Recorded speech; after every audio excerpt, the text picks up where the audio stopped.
WIIFTV PM. WIIFTVP. Media's just for you and me. WIIFTVP. Media's just for you and me.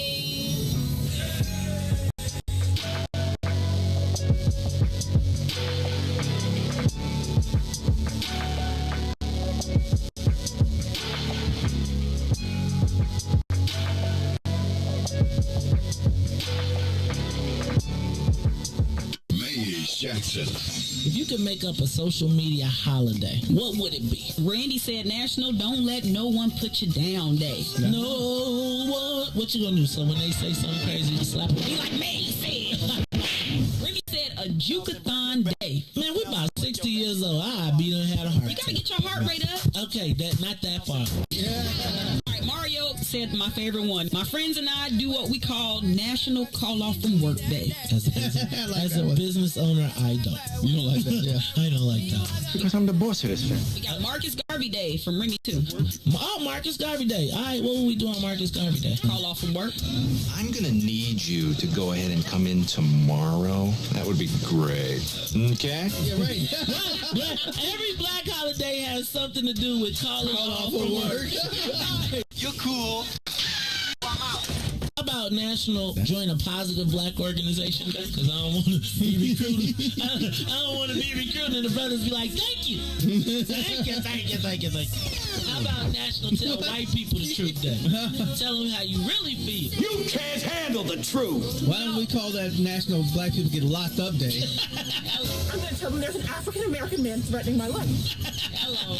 The most dangerous show in the morning.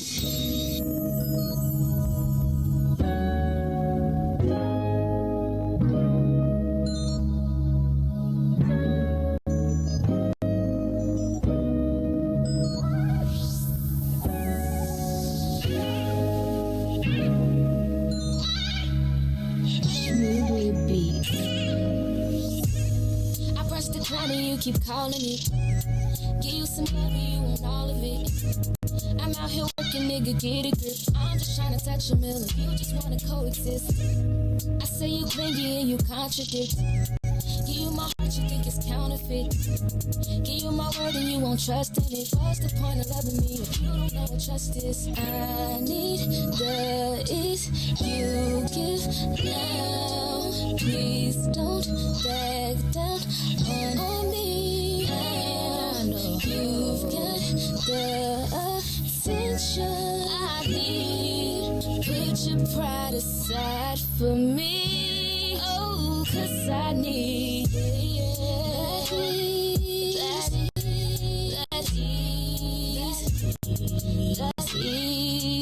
Put your pride aside for me.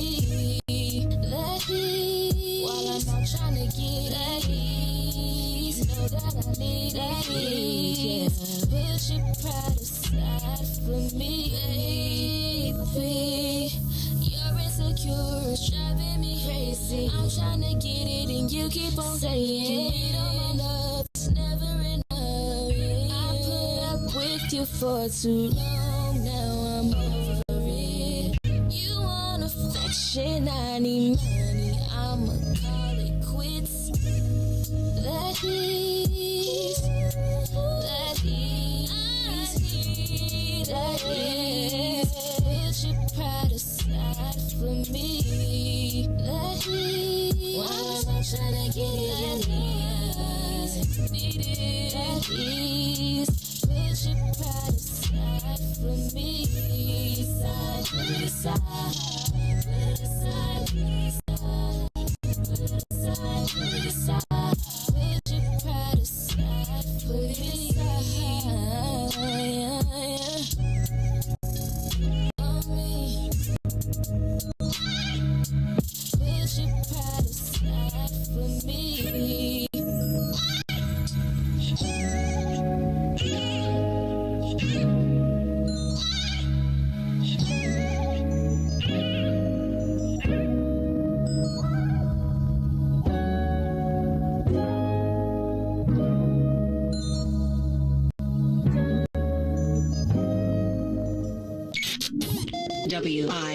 WIFTPM. Uh-oh, what's in it for the black people? You are listening to the most dangerous show. It's What's in It for the Black People Radio. Mays Jackson, the most vociferous advocate for black people in the world. For Ruthie Moore, for Todd Stroger, I am the host of the Mays Jackson Show, asking every single day, what's in it for the black people? And if you don't like it, you can still tell them Mays said, Mayor Lightfoot, man, we ain't accepting that. We ain't accepting that. Let's go. Yeah. Let's get down to business and go ahead and address the facts, man. Lightfoot seems more lesbian than black. Rahm Emanuel's another case. He was just as tired. 50 closed schools left much to be desired. Police had Anjanette naked on that body cam. They suppressed the footage so it couldn't touch a lot of hands. Reminds me of that 16 shots in that cover-up. Both of them similar, so I went and dug it up. George Floyd killed, a lot of riots happened in the town. Southside burned and they wouldn't let them bridges down. Grandmother sick, need a prescription and plus a couple groceries. You gon' have to travel just to get it now. COVID-19 out here shutting all the business down. Not enough SBA loans to even give around. So many failed businesses that you could put them in the pile. If you don't survive the pandemic, it's gonna sit you down. We sing, dance, play ball, entertain, and crack jokes. Government infested black neighborhoods with crack smoke. System that milked us so bad we got lactose. Still trying to find out what's in it for us black folks. We sing, dance, play ball, entertain, and crack jokes. Government infested black neighborhoods with crack smoke. System that milked us so bad we got lactose. Still trying to find out what's in it for us black folks. Shout out to Willie Wilson, hope one day you get to send it. We need some different players in the game to handle business. Too many shady characters like Madigan and Blago. But when you really break it down, it's typical Chicago. City full of gangsters, it's what the land was built on. Same streets with hood legends, DNA get spilled on. Carjackers out here lurking, trying to get they steal on. Looking for a block to put them Hellcat wheels on. Let us give bogus appraisals a red line. Car crackers out here getting minimal fair time. And I'm concealed carry, I stay with the pipe. But Illinois gun laws giving minimal rights. Stay up on the swivel, make sure I'm moving tight. Check all of my mirrors when I pull up to the light. Pick my homie up from out of town, man, he caught a flight. He was hella nervous, told him, shorty, this a way of life. We sing, dance, play ball, entertain, and crack jokes. Government infested black neighborhoods with crack smoke. System that milked us so bad we got lactose. Still trying to find out what's in it for us black folks. We sing, dance, play ball, entertain, and crack jokes. Government infested black neighborhoods with crack smoke. System that milked us so bad we got lactose. Still trying to find out what's in it for us black folks.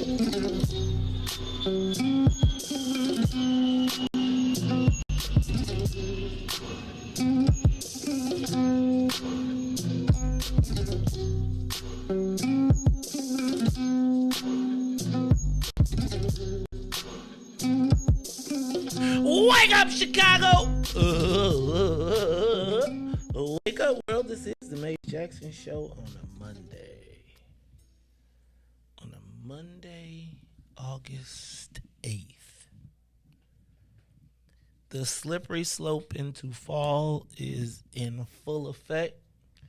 When you come in next Monday, it's going to be we be halfway through.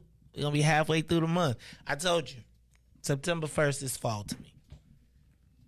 September 1st is fall. Now, I'm not honoring that. I understand the weather shift.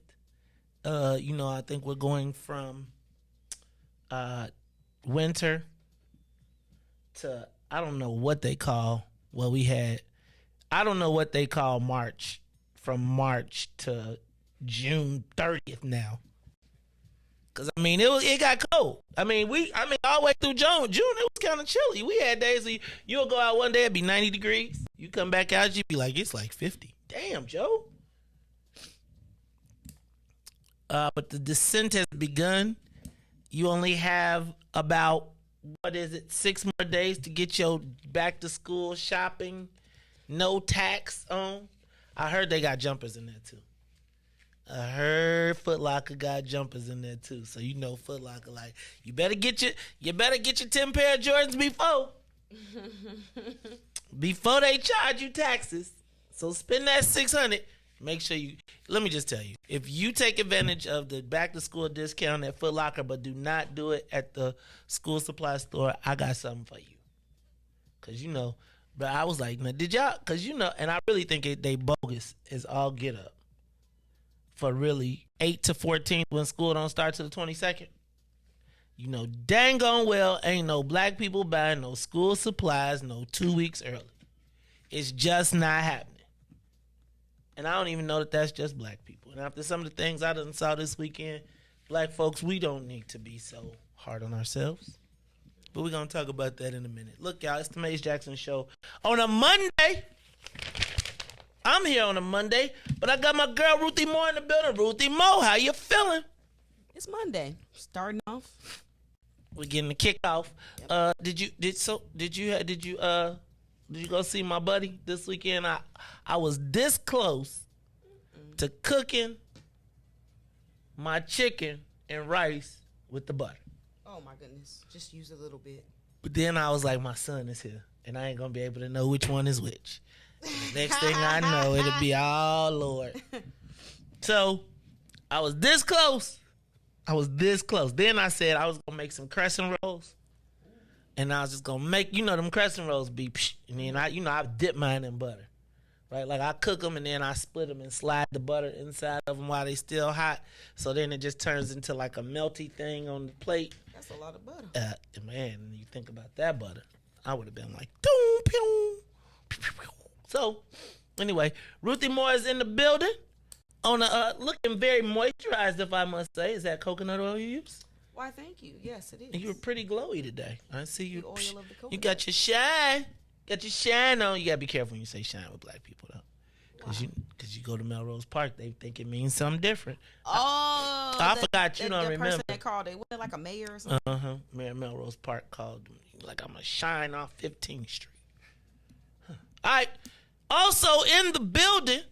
Trying to see, man. I see you still rocking that baseball hat, which means you still saving up for the cut. Okay. You got the custom DJ Riis the. Hey, man. It's no A in the. I know that's why it's the. Riis the ruler. It's not Riis the ruler. So it's if you was like to get a crown. It's not the. It's the. A is A. What school did you? The. It's the at the end. E. A. Long E, short. Long A, short A. Did you do phonics? There's no in A. A. Short. In about the 90s, we made that up. Yeah, so, like nigga. That's how y'all gave the pass. Exactly. Oh, that's the pass. It's the So when the white people say the, then should we be looking at them funny? For sure. No. When they use the ER one, it's like when they really. That's why the ER one is the hurtful one, because they really put some passion behind saying that one. You know what I'm saying? I'm through with y'all, man. I'm through with man. I had a post about millennials. I was gonna talk about it today. I ain't even gonna do it though. It was too funny because it was just like, well, good. No, it was actually a post about Generation X, not millennials. I was just like, why are we so funny acting? And I was like, because we had to do everything ourselves.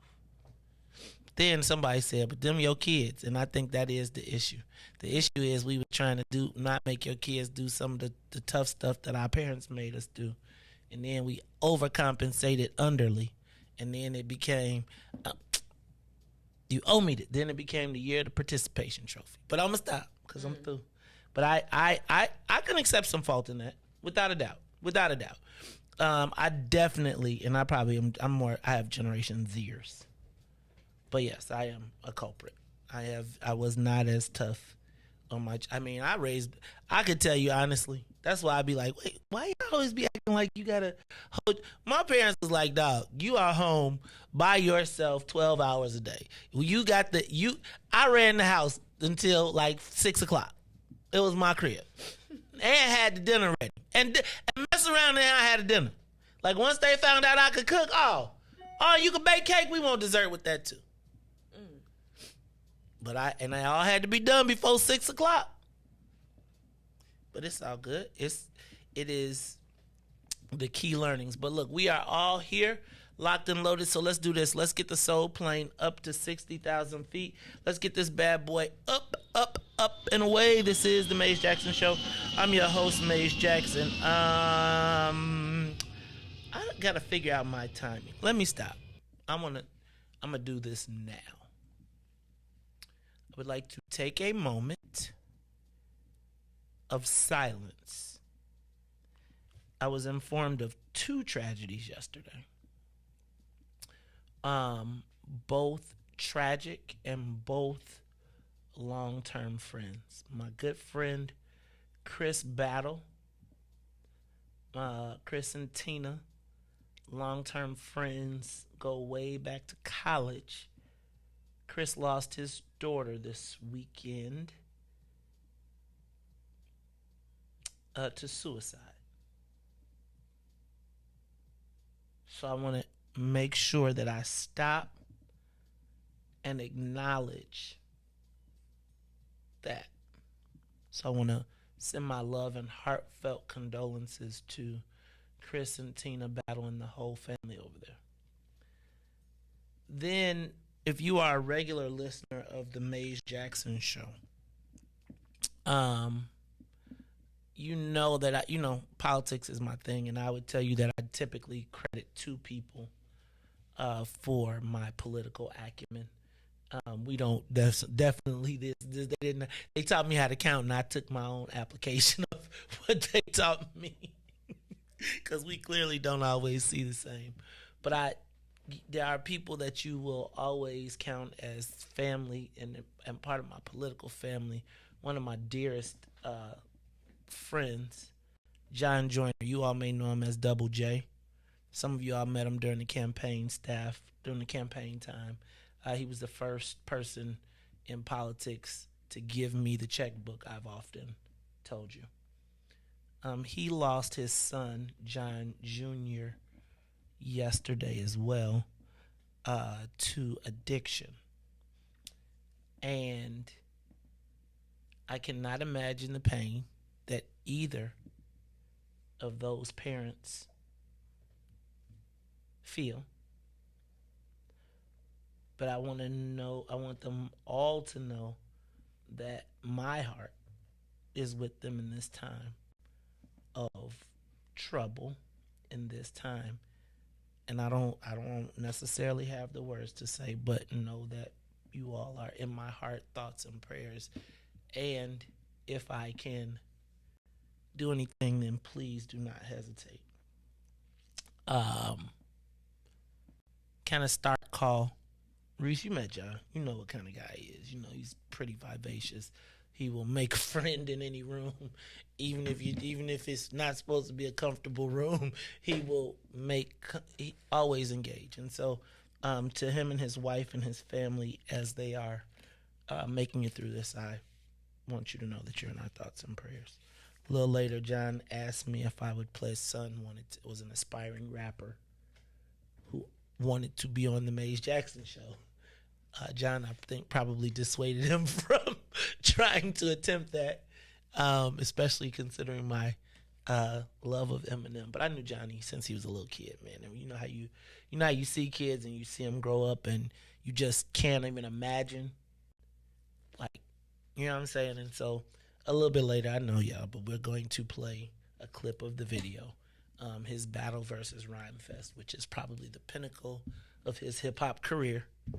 I will share that a little bit later. But I want to make sure that they know that they are all loved and thought of in this moment. So, Riis, let's take a quick moment of silence. And then on that note, we are going to move on.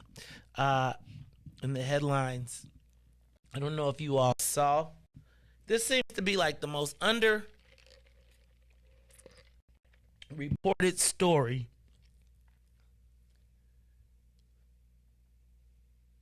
and considering what we just came through, I really think it's ticking me off that they are not talking about this at all. Did anybody see the story of the white shooter caught in Englewood? Let me read his name. His name was Andrew Alexander Podgorny, 29-year-old resident of Woodridge, fired a shotgun at Moran Park at 57th and Racine.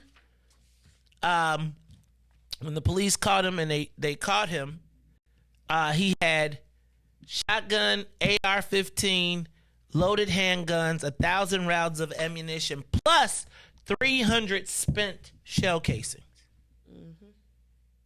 Now, to have 300 spent shell casings in your car means that you were firing from inside of your car. Because they don't just, the shells, they pop out inside. You know, y'all know, you ever seen like on the movies when people are loading a machine gun and they loading it and they got a towel?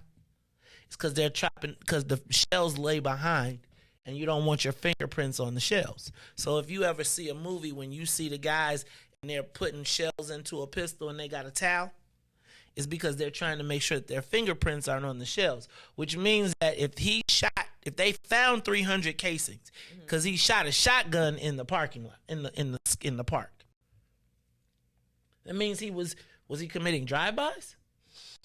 What was he doing? And then on top of it, I got so many questions. Then on top of it is like, he only got $300,000 bail.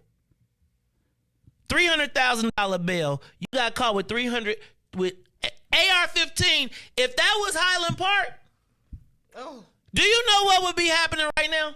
They would have had SWAT teams. He would have been under the jail. They would have, you know what they talking about? They got, do you know if you, $30,000 bond, he from Woodridge, he probably out tomorrow.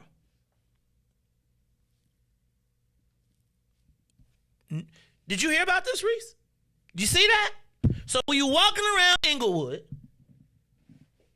for the taste of back to school fest, this is back to school season, you're in a park and you got guns and you shoot. What do you do? Okay, I'm gonna let that be. We're gonna come back to that. I'm gonna come back to that, but how in the natural hell is it possible that everybody black is not on 10 times alert, especially knowing what we know about Highland Park? Now you know where I really got upset, Ruthie? You want to know where I really got mad? What? When I read that his bond was $300,000. That, my sister, pissed me off. Then when I read who gave him the $300,000 bond and to find out that I voted for you on some blackness, how is it possible that a black judge gives this person, this is one of them things, how you beat, this one of them, what is known, 300K, it is 300K. 300K means you got to pay $30,000. Fam, I'm out tonight. Now, to me, we shouldn't even have to say nothing to the judge. We shouldn't even, like, she should have just been like, oh yeah, $20 million. Could you imagine if that was DuPage County? And a black kid? What? But right now with Bobby Cremo, it's anybody can get it. I'm here to tell y'all, $300,000 bond, you got to pay $10,000. You can put that on a crib. You can get that in the equity in the crib. You home. Talking about them, they're going to take his 40 card. You see, they put that in there. Right. And you know what else they put in there? Shot Spotter. Shot Spotter saved the day. See how I be? This is why I'm gonna stop messing with y'all. Oh, I forgot to show y'all the picture. Ruthie, there you go. He don't even look remorseful. Like, again, and this is me. If I knew, so whose deck is Englewood? And whoever's deck is Englewood in the county, somebody needs to find out what his plan was.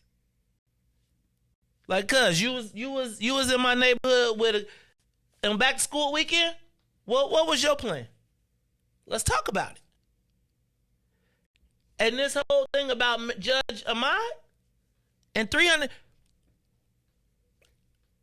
Can I tell y'all? I had a bigger bond than this when I was in Champaign. Mine was $500,000, and I ain't had, man, please. Are y'all crazy? Are y'all kidding me? He is, okay, he's not out yet. But all the coverage we saw in Highland Park, you and Riis ain't even know. It's okay. I'm not even tripping on you, Riis. I'm just saying. Like, do we have a black alert system? Like, what's that, Amber Alert? Do we got a black alert? This should have been one of them iPhone notification things.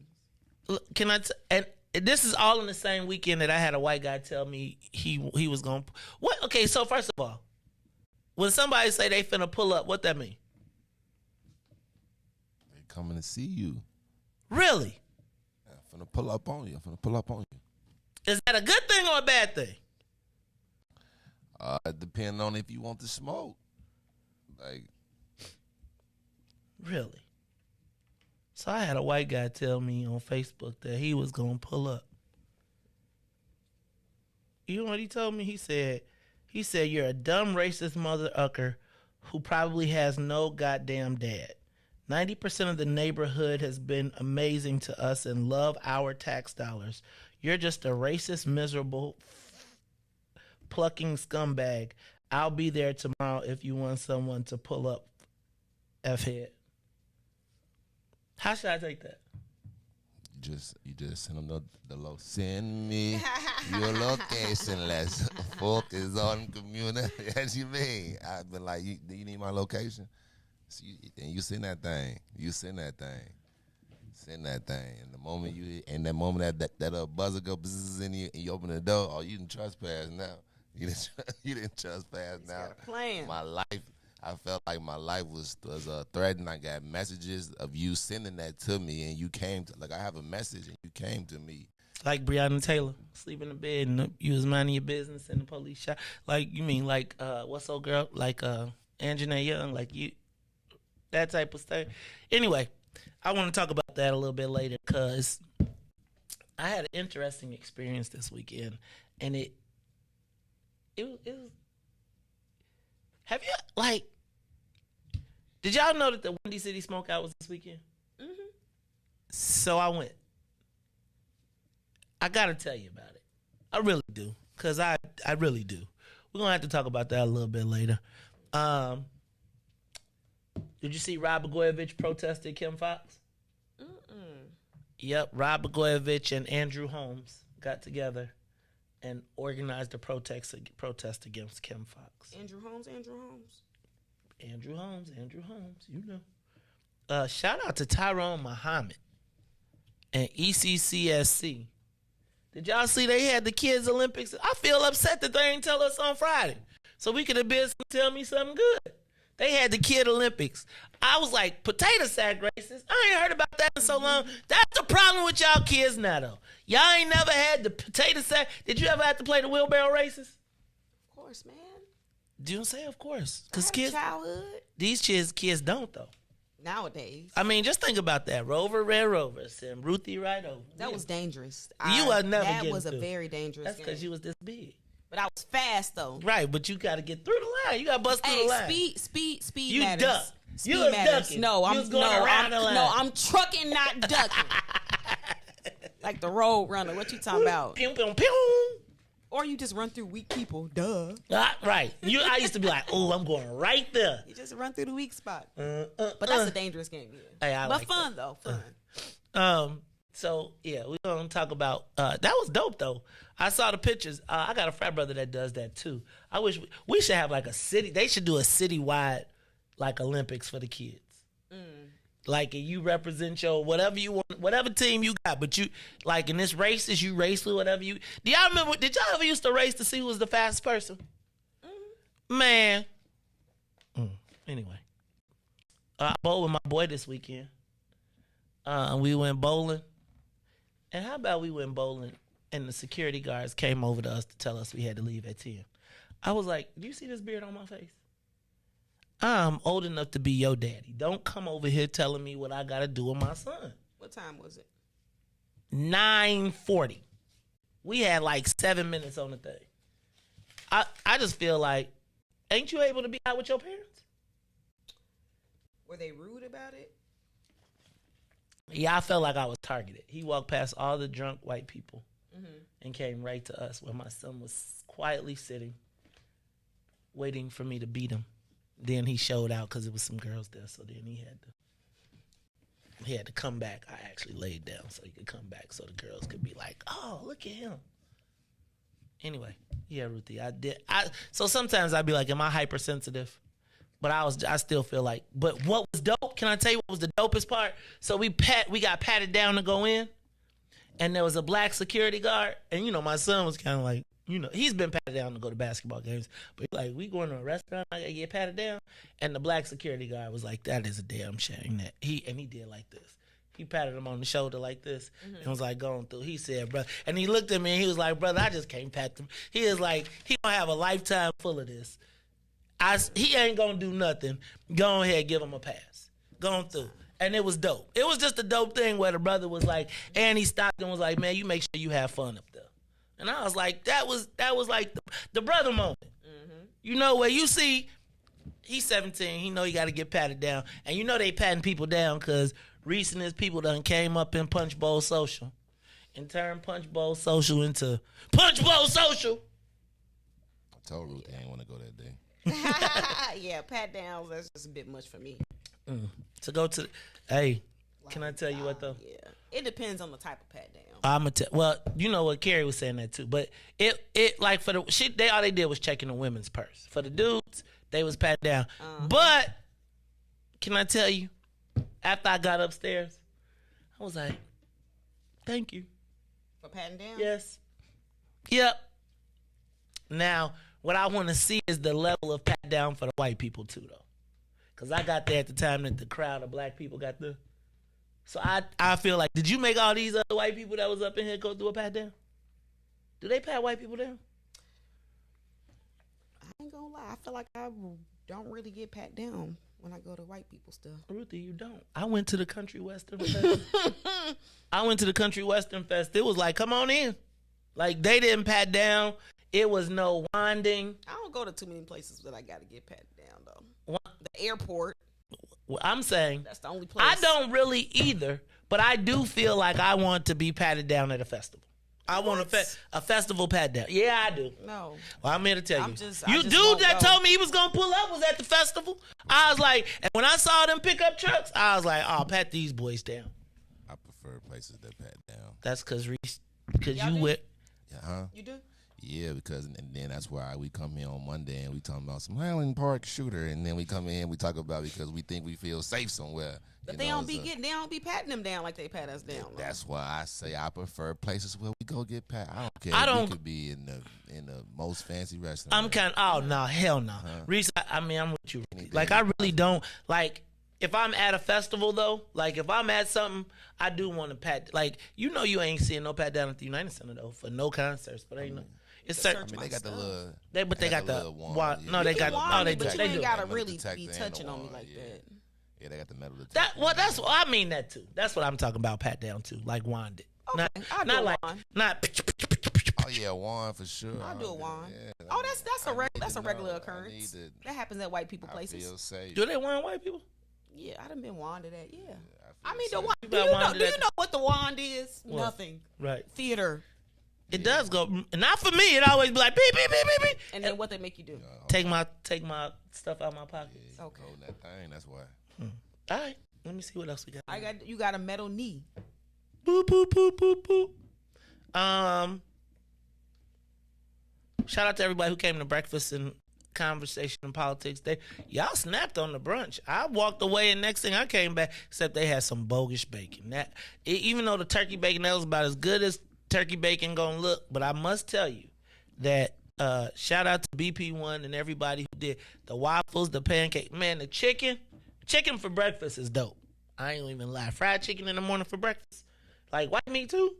Yep, off the chain. So shout out to everybody who came. And then I don't know if y'all saw the Senate pass the climate change bill. So now it looks like Joe Biden's gonna get a win. Democrats are starting to feel a little swaggy after what happened in Kansas. And I don't know if y'all saw Indiana pass the no abortion law except in the cases of rape and incest. All right, y'all, it's the Mace Jackson Show. We're going to take a quick break, and when we come back, we are going to talk the social media question of the day. I don't know if we talked about this on Friday, but did we discuss the fact that the mayor, that Tom Tunney, her zoning chair, said he's going to take the month off and decide if he was going to run again or run for mayor? What? Right. I'm trying to decide if ain't that a big jump? Like, I'm taking the month off to decide if I'm going to run again or run against your ass. Yes. And he said it in the paper. That's absurd. But it is what is happening. It's going to go to another story that I want to talk about. So when we come back, we'll talk about it all. It's the Mace Jackson Show. I'm your host, Mace Jackson. Riis the Ruler, Ruthie Moore. You saw Riis saw. Riis, where you get that shirt from? You went in there pegging stuff. No, I'm just playing. Riis wore his What's in it for the Black People shirt today, too. Trying to be like the freshest man in the world. I'm the best. This is Mace Jackson. We'll be back after these messages. Peace. The Mace Jackson Show will be back after this break. Mace Jackson. Tune in to the Mays Jackson Show every day, Monday through Friday from 6 to 9 a.m., where you can catch us on YouTube, Twitter, Twitch, and Facebook Live. Plus, from 6:30 to 8, you can get us on WBGX 1570 AM. That's right, it's the Mays Jackson Show, where every single day we ask the question, what's in it for the black people? And if you don't like it, you can still tell them, Mays said. We out of here. Peace. Hey, Chicagoland, all roads lead to Solo Beauty Supply, the largest black-owned beauty supply in Chicago. We carry a large selection of natural hair care products, plus much more. So come see us at one of our two locations, located at 9011 South Ashland or 8158 South Cottage Grove. Our inventory is growing, and with your support, Solo Beauty will continue to be a source of pride in our community. And now, traffic and weather. Yo, who said devotion had to be sad? Yo, check this out. The Lord is my shepherd, and I want. He's making me to lie down in green pastures. He leads me beside the still waters. He restored my soul. God's gonna turn it around. Come all the way with me. Good morning. Was in it for the Black People Media family. The time is now 6:41 a.m. I'm Riis the Ruler with your Chicagoland area traffic, sports, and weather update. As we head over to sports, the Chicago Cubs get shut out yesterday 3-0 against the Mariners. The Sox beat the Rangers 8-2. In the WNBA, the Chicago Sky win 94-91 against the Connecticut Suns. Candace Parker is the fifth person in the WNBA with 600 blocks. Let's head over to traffic now. On the Kennedy O'Hare to the Loop, 20 minutes outbound to O'Hare will be 17. On the Edens inbound from Deerfield to the Exchange and back will be 28 minutes, as the Eisenhower is also 28 minutes in both directions. On the Stevenson from I-355 to the Dan Ryan will be 34 minutes. Back out will be 30. The Bishop Ford I-80 to the Dan Ryan will be 37 minutes, 27 minutes to I-80. While the Dan Ryan is 18 minutes to the Loop, 12 minutes back to 95th. On DuSable Drive South, 55th to Jackson will be 7 minutes, as well as Jackson to 55th, and 8 minutes north. That's Randolph to Bryn Mawr and Bryn Mawr to Randolph. Today's weather is currently 80 and mostly cloudy. Today will be a high of 82 with a low of 68. I'm Riis the Ruler. Now back to the Mays Jackson Show. Don't leave me now. Come all the way with me. Oh, please.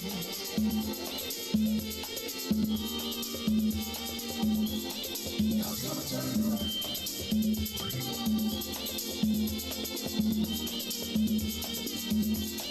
God's gonna turn it around.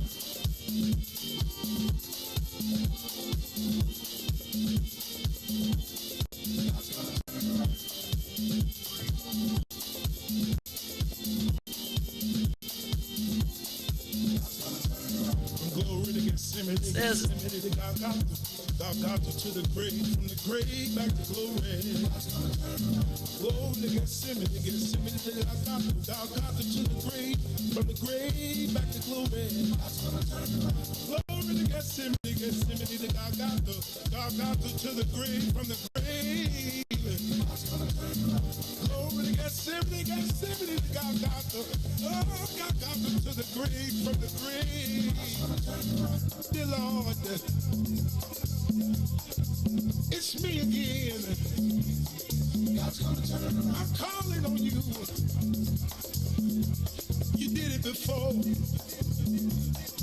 I believe that you can do it again. Somebody calling you right now, Lord. If it ain't one thing we need, somebody else needs you for another. Please, son, look and have mercy. Have mercy over our home, Lord. You are listening to the Mays Jackson Show. I'm your host, Mays Jackson. Got my girl Ruthie Moore and my guy Riis the Ruler on the ones and twos. Hey, y'all, you know how we do after 6:30 every day. We got to welcome the Saints of WBGX 1570 AM. That's right, the Saints from 1570 AM. Thank you If you can catch us on Big Gospel Express every day, Monday through Friday, 6:30 to 8 a.m. That's right. Saints get here a little late and they get out a little early, because you know how when you go to a school, you go somewhere and they let the good kids out early because the bad kids create ruckus. So if you're in the center classes, then you start at 6, you get here early, and you got to stay late so we can let the Saints get on up out of here. But I'm going to tell you, Saints, y'all might want to tune in at 8 o'clock. Now, I'm going to discuss this subject as gingerly as possible because I tell you that I'm not going to pile on, but I do think that let me say this. I do think Illinois is in for a monumental political shakeup that goes well beyond Madigan. And I think if you look at the front page of the Chicago Sun-Times, you will see an example of the story that I have told you about the relationship between lawyers that are state legislators and the political process. And I've already told you this story. I don't really want to. They've got a tangible example. But what I think a lot of legislators probably need to be thinking about, and we'll talk about it at 8 o'clock, is that the rules have changed according to the feds. And so what was the way of doing business that we took for granted is now probably illegal. Okay? Now, here's the other thing that y'all probably nobody ever thinks about, because you held the man in such high esteem that remember when everybody said Madigan would never use a cell phone? What? Got a cell phone. He doesn't text. What? Got him on text. He would never talk. What? Got his ass talking. Right? Hey, Ruthie, do you know Whitey Bulger? That sounds familiar. Whitey Bulger, it's that story. It's called, I think the movie was Black Mass. He was the gangster in Boston, like the most notorious gangster in Boston, but he was working with the feds too. Could you imagine right now, think about this, and this is what I don't think anybody is thinking about. And I think this story probably is getting ready to slap a lot of people in the face. Ruthie, the Madigan job, lawyer, legal process had just got an ugly expose on the front page.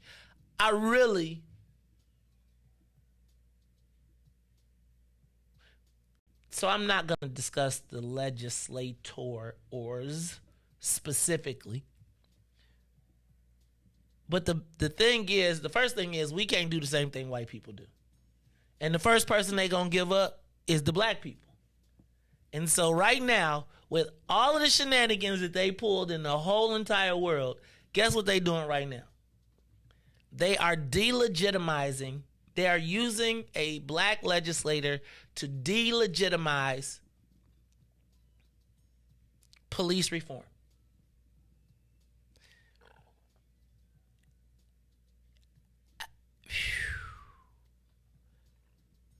So this is what I need everybody to do. I'm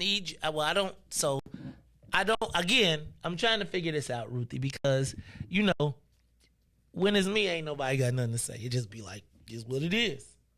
I need for all of y'all to be clear that you're not special, and out of all of this, the stuff that they came up with, how did the black person be the first person that they used to bust it up? Because the speaker is telling on y'all. Do y'all not get that? Like, he's cooperating. Why you think they keep pushing his trial back? Because tell us more. Tell us more. Who else? And so I believe Ruthie, that we are about to see a whole nother wave. Before Madigan goes to trial, he's going to have to tell everything. He's going to tell on everybody. Right? Because he's going to be trying to minimize his sentence and protect his son. So let me just tell you, if you took a favor, if you took a job, if you took a contract, he's telling. And the challenge is,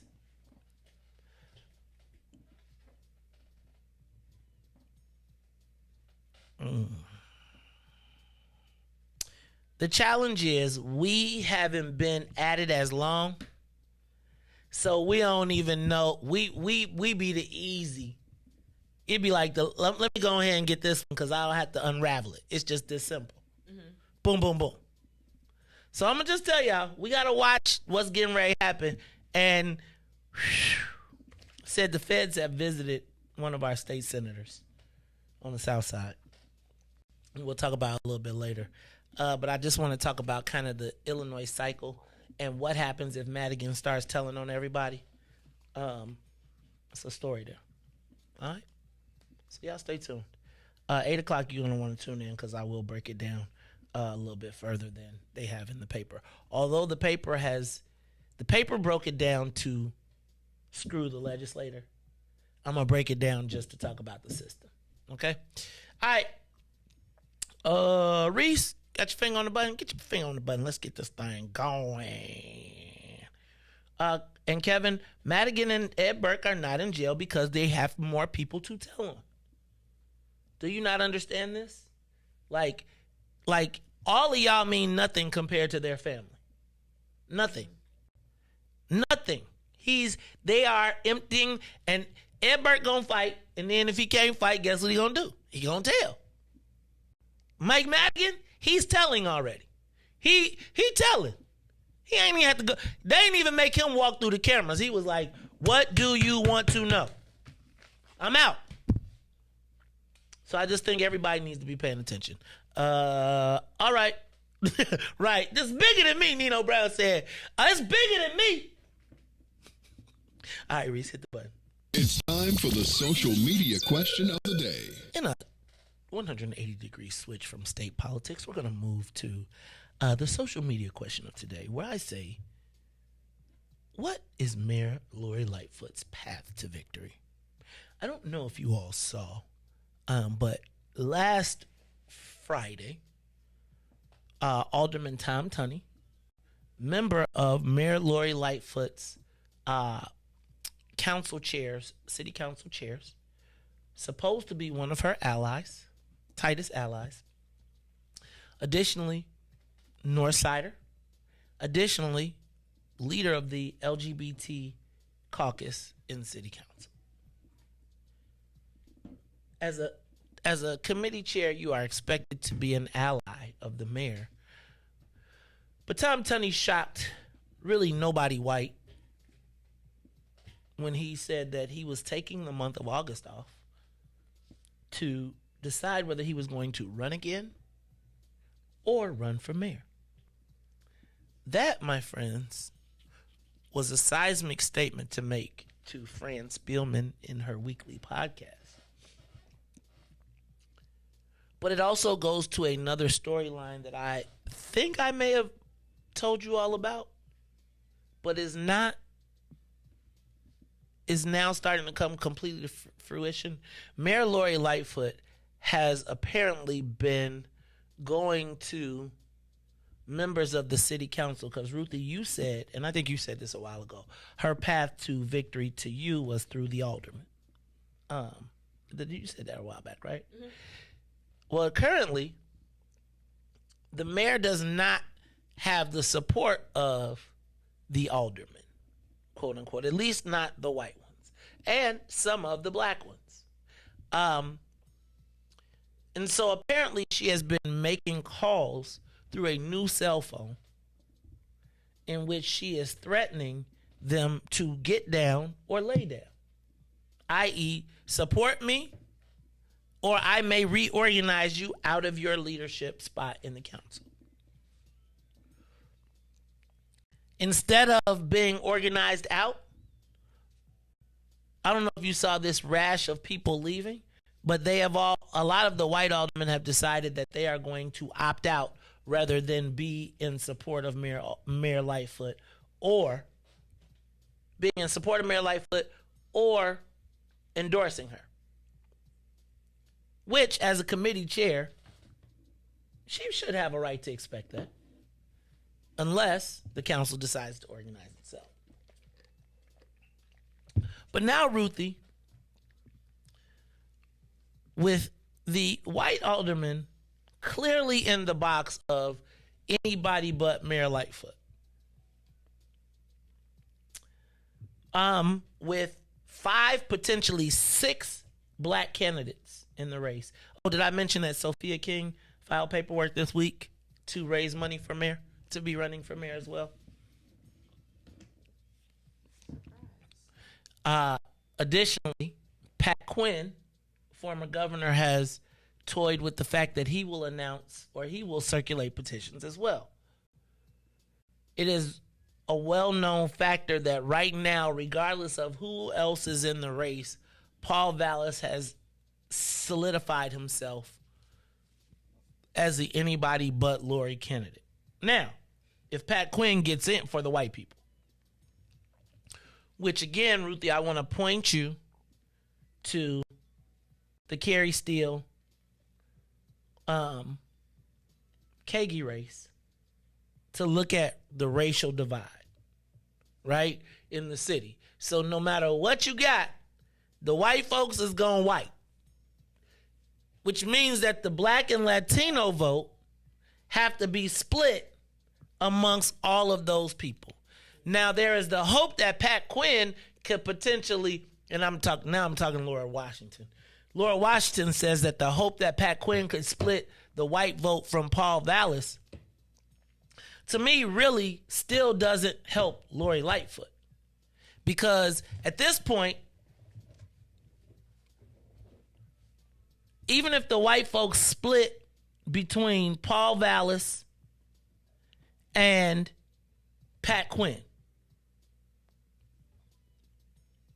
and the black vote is split by 6 people, who is Mayor Lightfoot's natural constituency in that, knowing that the base that she got elected to has abandoned her?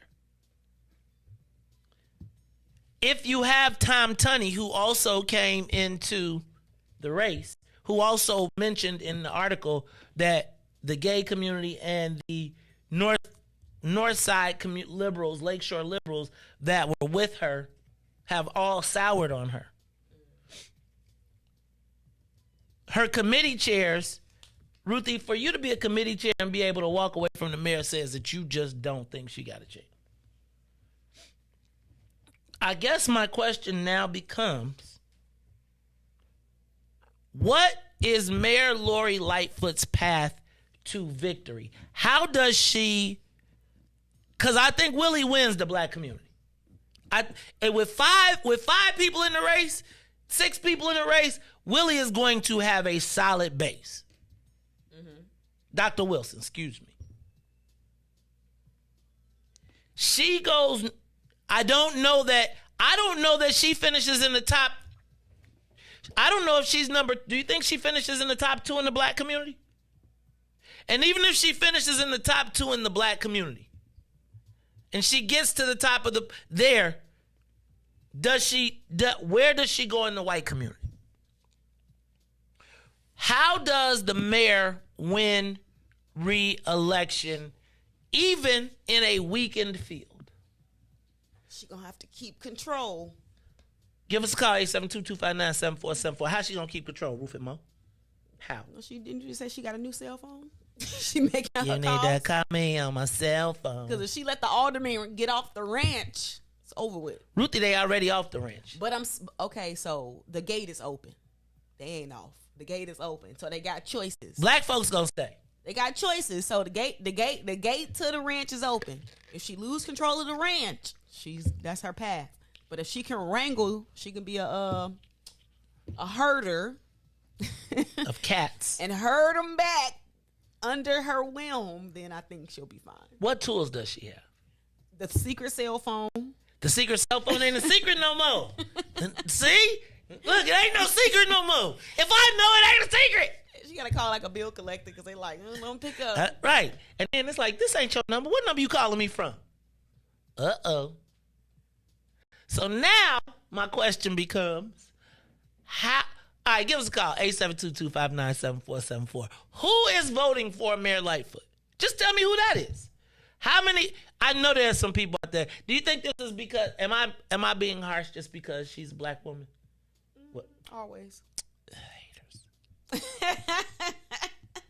That's right. And it's not lost to me that how did the Black Media Day go? How come we didn't? See, we ain't even get invited to Black Media Day. What's that? The one time when she said, I'm not talking to no more white reporters today. Oh.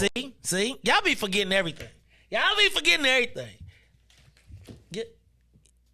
Who is voting for Mayor Lightfoot? Give us a call. It really depends on who else in the race. Okay, so with the people that are in the race, Ray Lopez gets some of the gay vote? Yes, definitely. Okay, so she's compromised in the gay vote. Who gets the Latino vote? Definitely, it goes to a white. Now, here's the other part. Where's Chewy? Where's Chewy? Where's CTU? Now I'm hearing rumblings. Now that might be a factor. They Now might be with Cam. They're not. So who do you think the CTU with? I'm hearing rumors. Let me tell you what the rumor is. I'm hearing. So I was under the impression that Stacey Davis Gates was going to run. But I couldn't get the math right in my head because I'm like, why would you be the leading general? Right? You done took over the most 25,000 teachers union. Mm-hmm. Then I was thinking, didn't Chewy come to prominence because of CTU? And so does CTU back Chewy? Or does CTU back its own candidate? And Chewy support that candidate. Now, who you think they got on deck? Because I'm hearing rumors. You want to know what I hear? My rumors, trafficking, rumor and innuendo. I'm hearing that CTU is going to back. You want to know? Mm-hmm. Well, let's do it after this break. It's the Mace Jackson Show. We'll be back after these messages. I'm your host, Mace Jackson. If you want to know who's rumored that CTU may be backing for mayor, but it all depends on what Chewy gonna do. We'll talk about it right after these messages. It's the Mace Jackson Show. We'll be back. The Mace Jackson Show. We'll be back after this break. WIIFTBP Media's just for you and me. WIIFTBP Media's just for you and me.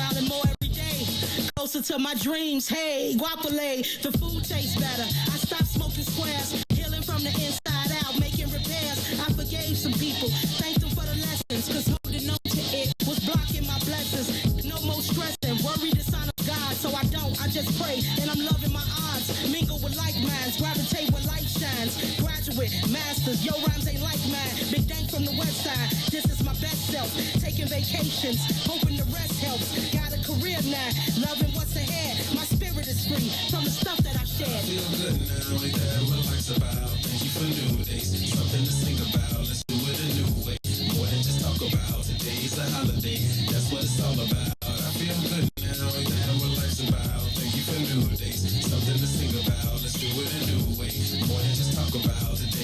holiday. That's what it's all about. I'm feeling so good now, walking on higher ground. Got out the country, visit some new towns, made some new friends, let go of some bad ones. Soon as that took place, everything got fun. My life started going up, opportunities showing up. I'm back where I wanna be. No headaches and throwing up. Reconnect with the homie. It's positive energy, vibes and wavelengths. It's all about frequency. I'm back with my first love. It feel like the first time. I'm back in the studio. This ain't my first rhyme. I wake up every day, blessed as heavenly. Before I ain't say much, now I got much to say. Raise my credit score, got rid of some past debt. Heard that's attractive. Well, call me a magnet. Plugged into an outlet. Living life outright. All on my Kid Cudi. Focusing day and night. Right? Now ain't that what life's about? Thank you for new days. Something to sing about. Let's do it a new way. More than just talk about. Today's a holiday. That's what it's all about. I feel good now. Ain't that what life's about? Thank you for new days. Something to sing about. Let's do it a new way. More than just talk about. Today's a holiday. That's what it's all about. Feel good.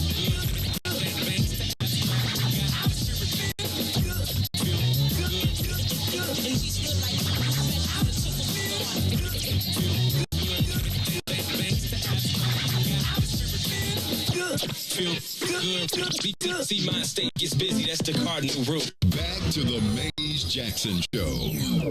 You are listening to the most dangerous show. This is What's in It for the Black People Radio. Maze Jackson. Maze Jackson, the most vociferous advocate for black people in the world.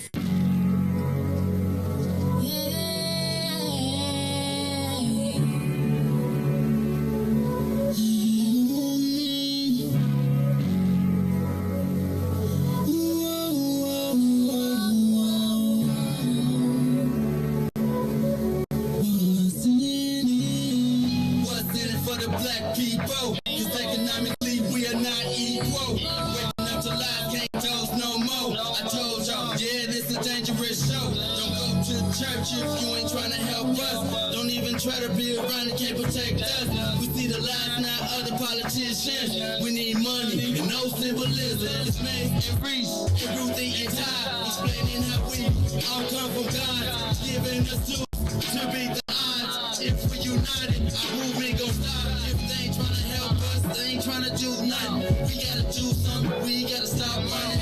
It's time to confront the problem. Really, you expect you oppressed to solve them.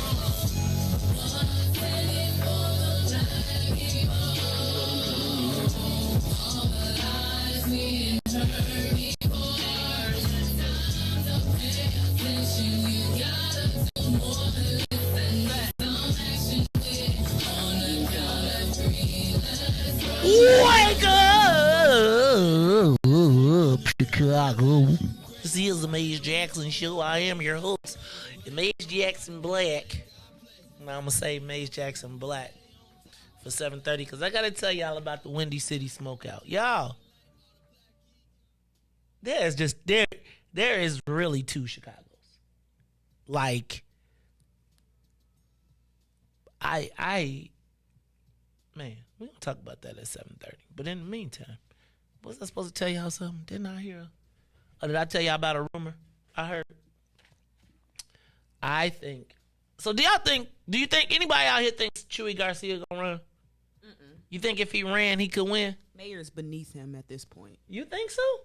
Yes. How is mayor beneath? The best job in the world is the mayor of Chicago. Beneath him. You think he want to be tied up with all these politics? No, he too busy telling y'all what to do. He the chess master. He ain't on the board playing no more. He did that. He put his time in.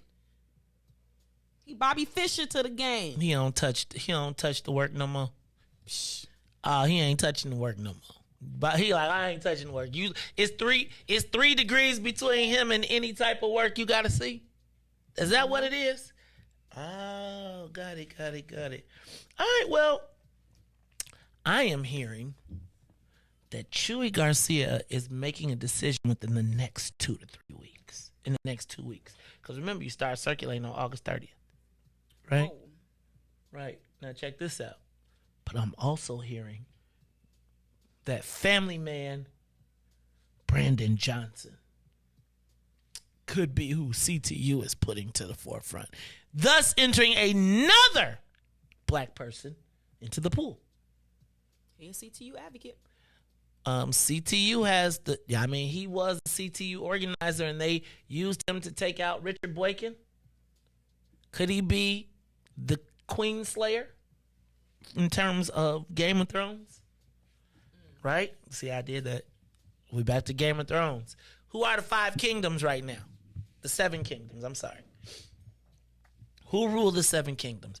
So the Aldermanic Kingdom, the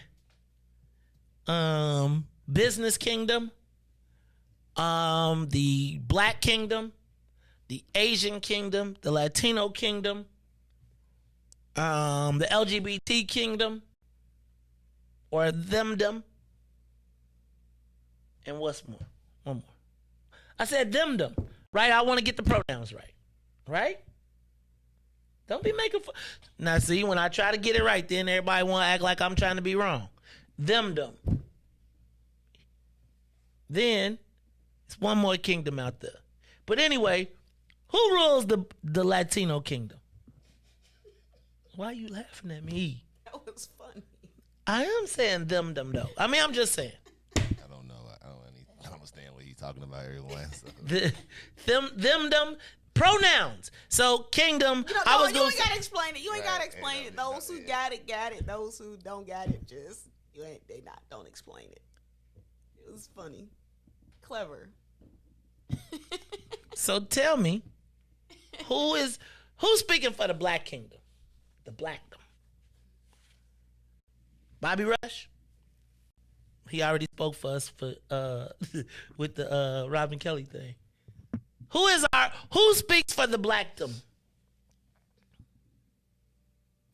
Chewy speaks for the Latinodom. Shoot, Chewy might be speaking for all us in a minute. What does Chewy say? Freud, stop it, Freud. Chewy is the king of y'all now. He is the king of we gotta call Father Flaker still the king for us. No. Yes. Who? Who is beating Father Flaker?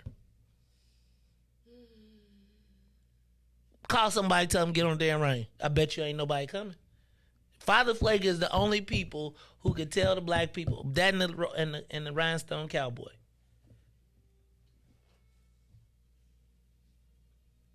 Okay, so Freud, who y'all leader, man? I don't want to name. Who is the leader of the white people? JB? Oh. He said he wasn't endorsing. Not yet. Right, because he's trying to see who better. He got his own election. JB got double duty. Triple duty, actually. Oh, Riis, I wouldn't get us in trouble. Sorry. Okay, so who is ruling the Asian kingdom? Ooh. I think it's Theresa Ma. I think it used to. No, she's a state rep. I think it used to be. I think it used to be the lady at that used to be at MWRD. She tried to take it, but I think Theresa Ma is right now in the top seat in the Asian community. Asian, like China Asian. I think Raja Krishnamurthy is for like the north side, like the Indian kind of Asian. Ah, okay. And if I'm not saying that in I know what you correctly, mean. Yeah. right? So I don't mean to offend anybody. No, Tammy Duckworth ain't calling nothing. So I think it's Theresa Ma. So let's say for the Latinos is Chewy, for the white folks is JB, and he's a city resident, right? Then for the Asians, I would say Theresa Ma. For the LGBTQ community, who would it be? It used to be Rick Garcia. I don't know who it is now. Like, who is the biggest advocate for the LGBTQ community who's going to be pulling the political strings? And it used to be Michael Bauer behind the scenes, but Michael Bauer. Susan Lee, she's an employee, and she don't even work here no more. Not an employee. Let's see.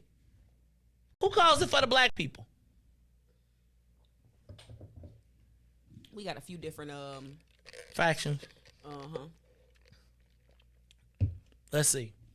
You got to break up the factions. You got the church. Okay, so who call it for the religious community? Who is the top? See, Otis Moss is like the progressive preacher. Who like the black preacher? Like Otis Moss is like the black preacher, but you know the white people love him. I think even within we just all pieced up, because even within there, it's still like sets. I guess all the black organizations broke up like the gangs. Freud is saying Jonathan Jackson gonna take the slot. I think he gonna be focused on Congress, getting his footing. Yeah, I think Jonathan Jackson's gonna be. I don't think he gonna alienate anybody by jumping off. And he to me is gonna be national. It's too soon. Yeah, he's gonna be national. He got to take the show on the road. Right, that's a platform. Jonathan Jackson is gonna probably be one of the most popular congressmen nationally. Right? Like, he is not going to be, to me, a local. I don't know about that now. I think so. I think that the Jesse Jackson-ness of it all and I think he's already a welcome member of It depends on what his policies are. He's going to be very... Because if the people from the local congressional district be like, whoa, whoa, whoa, then nationally, people going to be like, whoa, whoa, whoa, he just one of them. Who said whoa, whoa, whoa to Bobby? Everybody, a lot of people. Except the voters. What you mean? All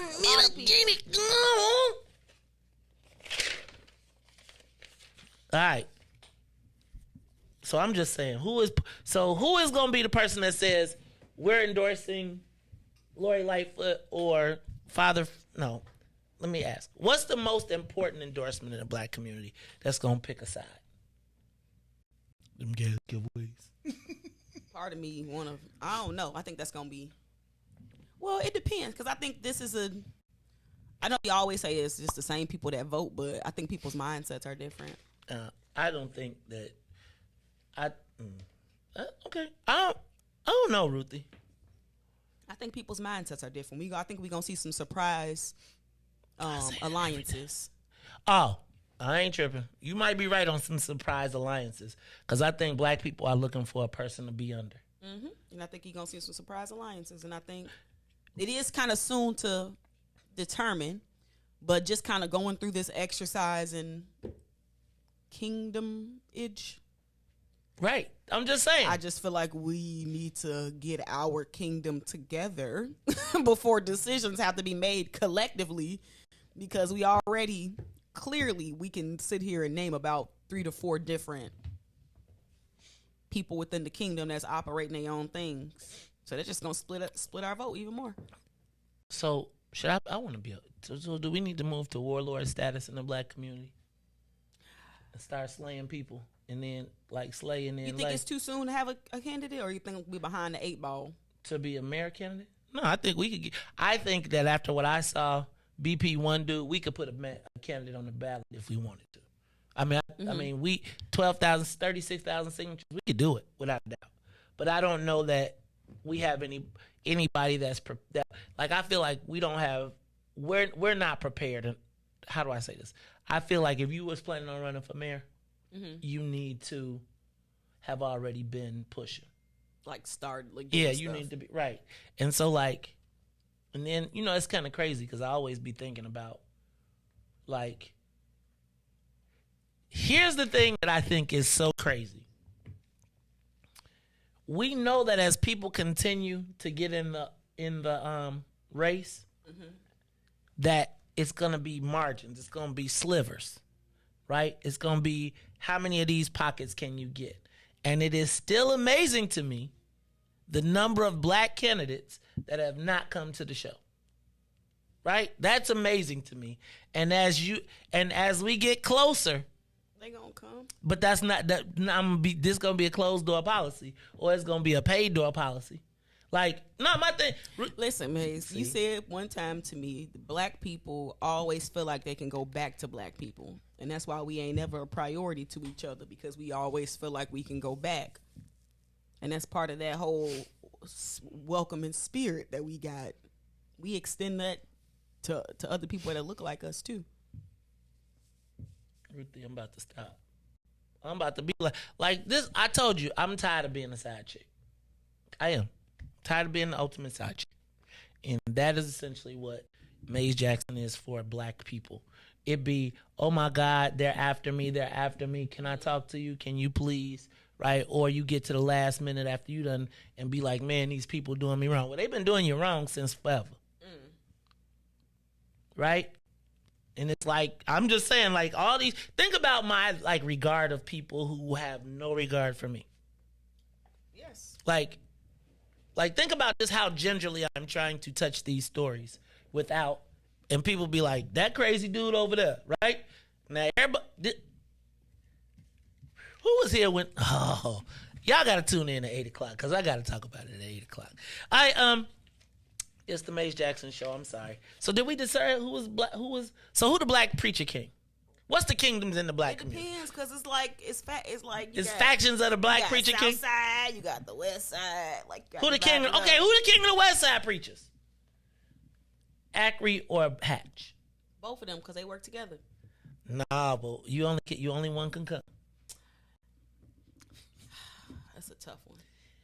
All right, Hatch. All right, so but then you forgot about, what about Reverend Miller? Who the king of the West Side pastors? Church Chicago. God's gonna turn it around. No, but so who is the most influential West Side pastor? It depends on what you're talking about. Like, influence people to do what? To stand against anti-violence, influence people to come to their churches and join their congregations. Kingdom. They got the church kingdom on lock. We talking about politics. Yep. Who's the church king in the politics world on the west side? Now that's controversial. You scared? That's controversial. You scared? Now, that's controversial. Look, this is what I'm gonna have an award ceremony, and we're going to announce at our award ceremony the top pastors on each side of town. Wouldn't that be dope? Like, have a pastor's breakfast and award, like, the most significant, the most amount of souls saved. How about that? Which preacher wins the most amount of souls saved? West side. Oh, y'all tripping. What about South side? Who the king of the South side preachers? Oh, you already know the answer. Who? Father Flaker. Come on now. No. Who is beating Father Flaker? I'm just telling you. I mean, I don't mean this in a diss, but who else got 5,000 people on the express lane? That's because Father Flaker be winning, because for some reason black Catholics are disproportionately more wealthy. So they can keep their coffers, really, really nicely packed. That's why he be winning. Because it's a like the black Catholics like Todd. Like, well, you got an excuse for everything, Ruthie. Because I'm just trying to tell you why Father Flaker be winning. Because he got what they call them parishioners, right? Ain't that what Catholic people is? Mario says Johnny Miller hands down run the West Side. Talking politics. We talking the most souls saved. How about that one? See, I don't know, because I don't know what we basing it off of. Okay, what you basing it off of? All right, not Bishop Don Juan, you bogus. All right, okay, so who's the king of black business? Of the black business kingdom? This is part of the reason why I would like Dr. Wilson to just front the money for people to run instead of running, because I feel like it could be Dr. Wilson. Okay. The king of the business kingdom. I think, who also does politics, because some business people don't do politics like that. Or no, they do politics. They just be I'm talking about like that. Okay, I think it's over there. But we gotta get a new one, cause they playing an older game. They playing run the clock out, not win the game. Right? You know how they say you could be winning the game, like play to win all the way through. You be up 60 points. Well, we down now. Like they was playing to run out the clock. In the meantime, we done got down 30 points. All right, who is the king? Let me see. Who is the king of? Yeah, I said that. Who is the king of the black grassroots? Grassroots what? Activism.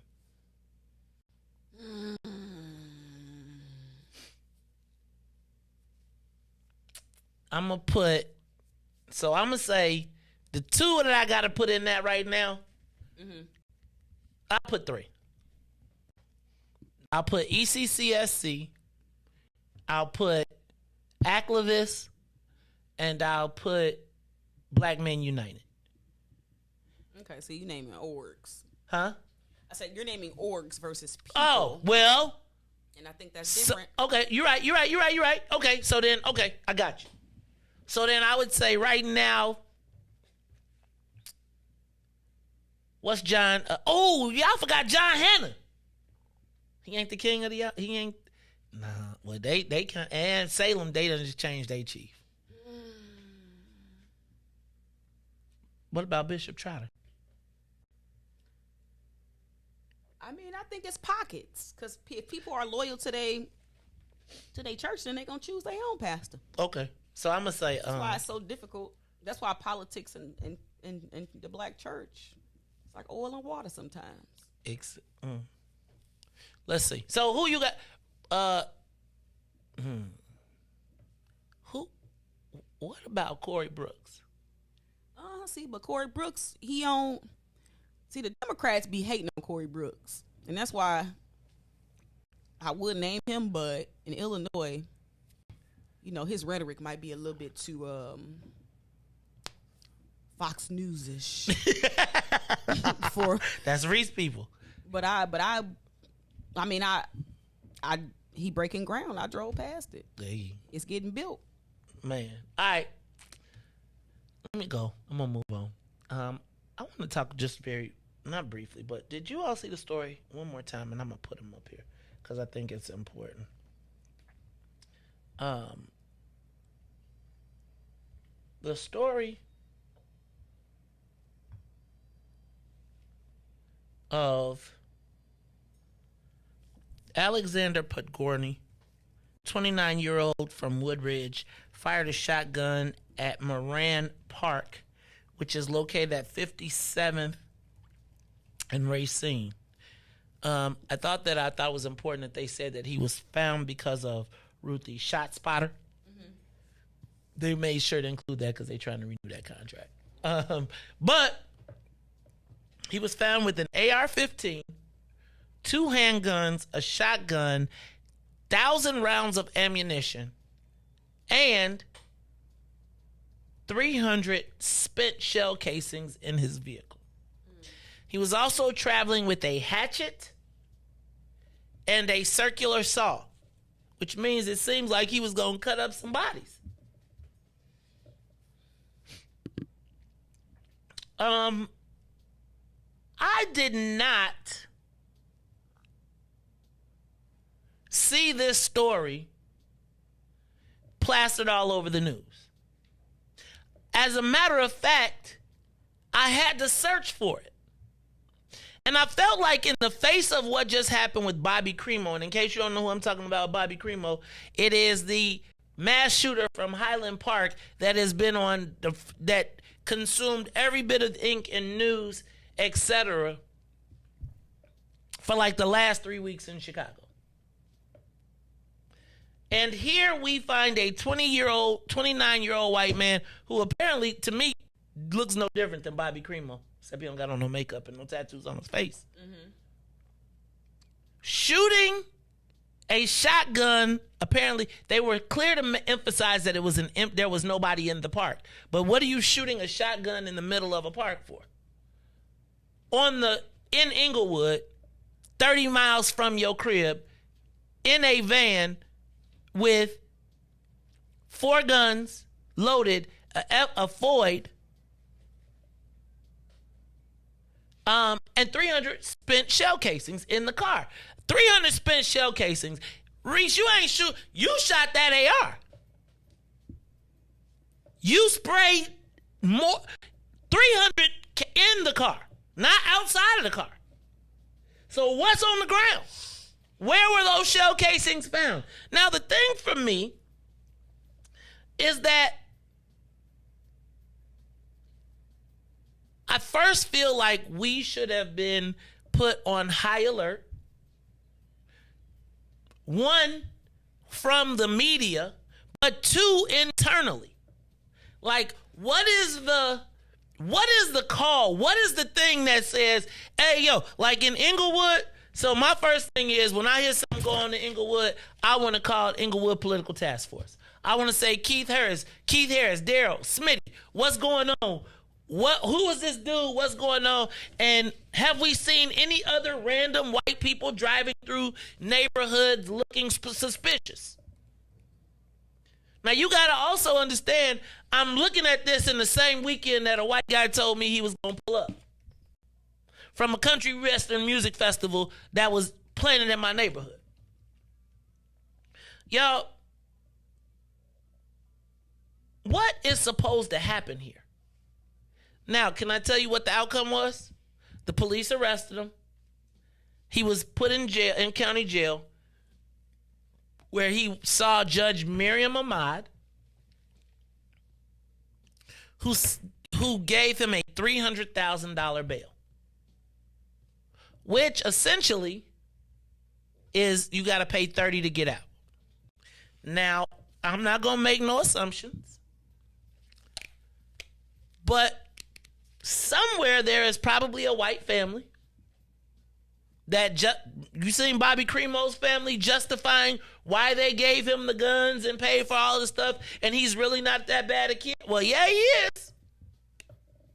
What do we do about this? Do we say nothing? Do we pretend? Or do we... How old is he? 29. Okay, that's a grown up. And here's the other thing, Ruthie. You know what this made me think about? All of these unsolved shootings. Like remember when we talked about what happened on 75th and they said a black SUV and they could find nobody? And is it possible that white folks have the cover of black violence to be doing this? Now I want to add this to the fact that, remember, they found the white expressway shooter? Mm-hmm. And the expressway shooter, the guy, and he was white running around. Then we talk about the black lady who was shot 6 times by the white driver who pulled over and waited for the police after he shot her in a car. Yo. Dude, okay, so do you remember the white dude that got arrested for discharging a high-power weapon? I think it was either on the Metro tracks or on the CTA tracks. That was just recently, too. Yeah.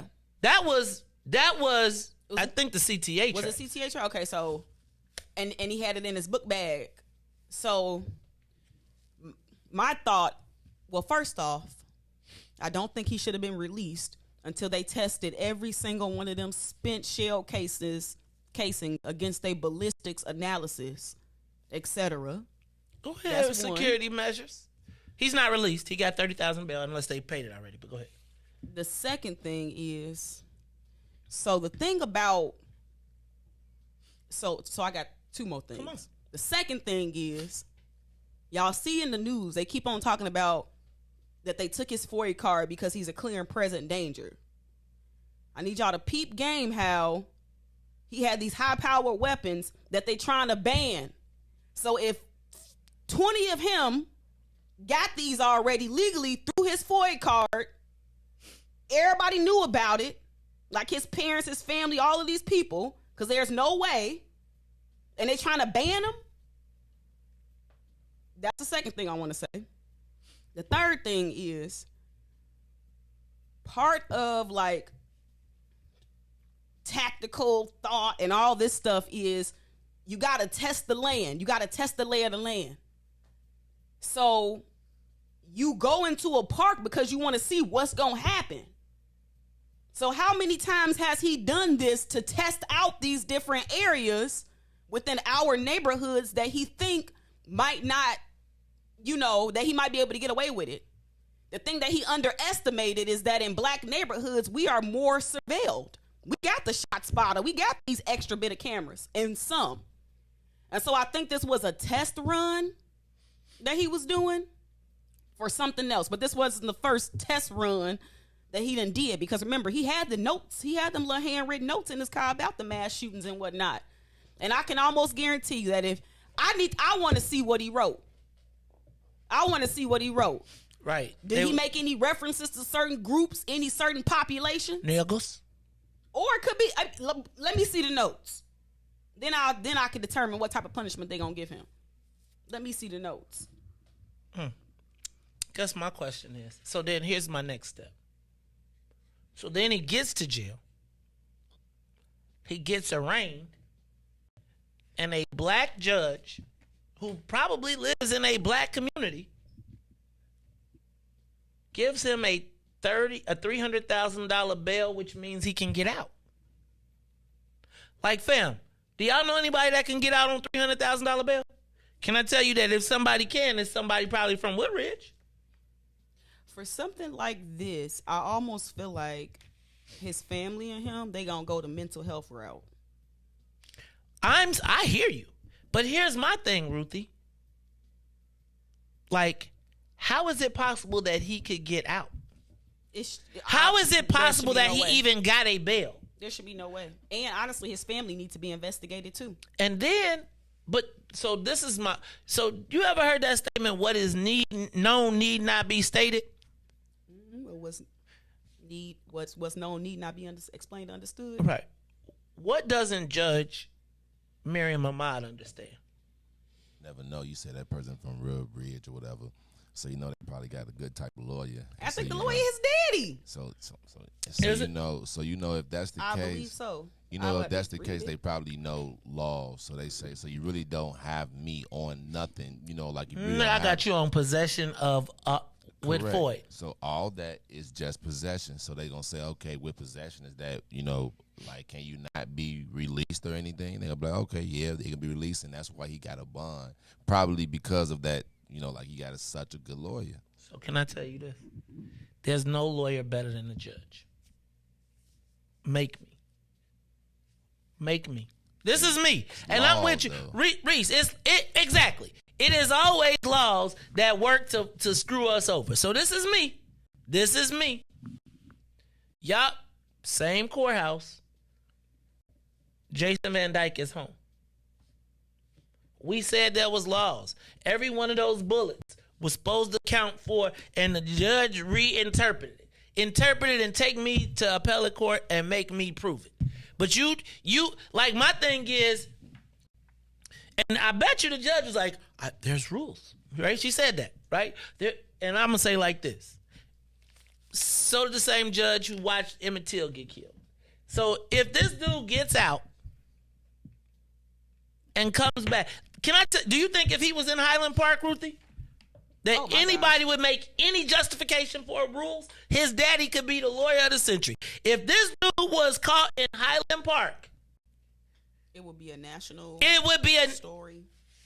I still think he would have got bail. I think the reason why he would have got they haven't $1 million. The reason why they haven't blown this story up is because this is not, he does.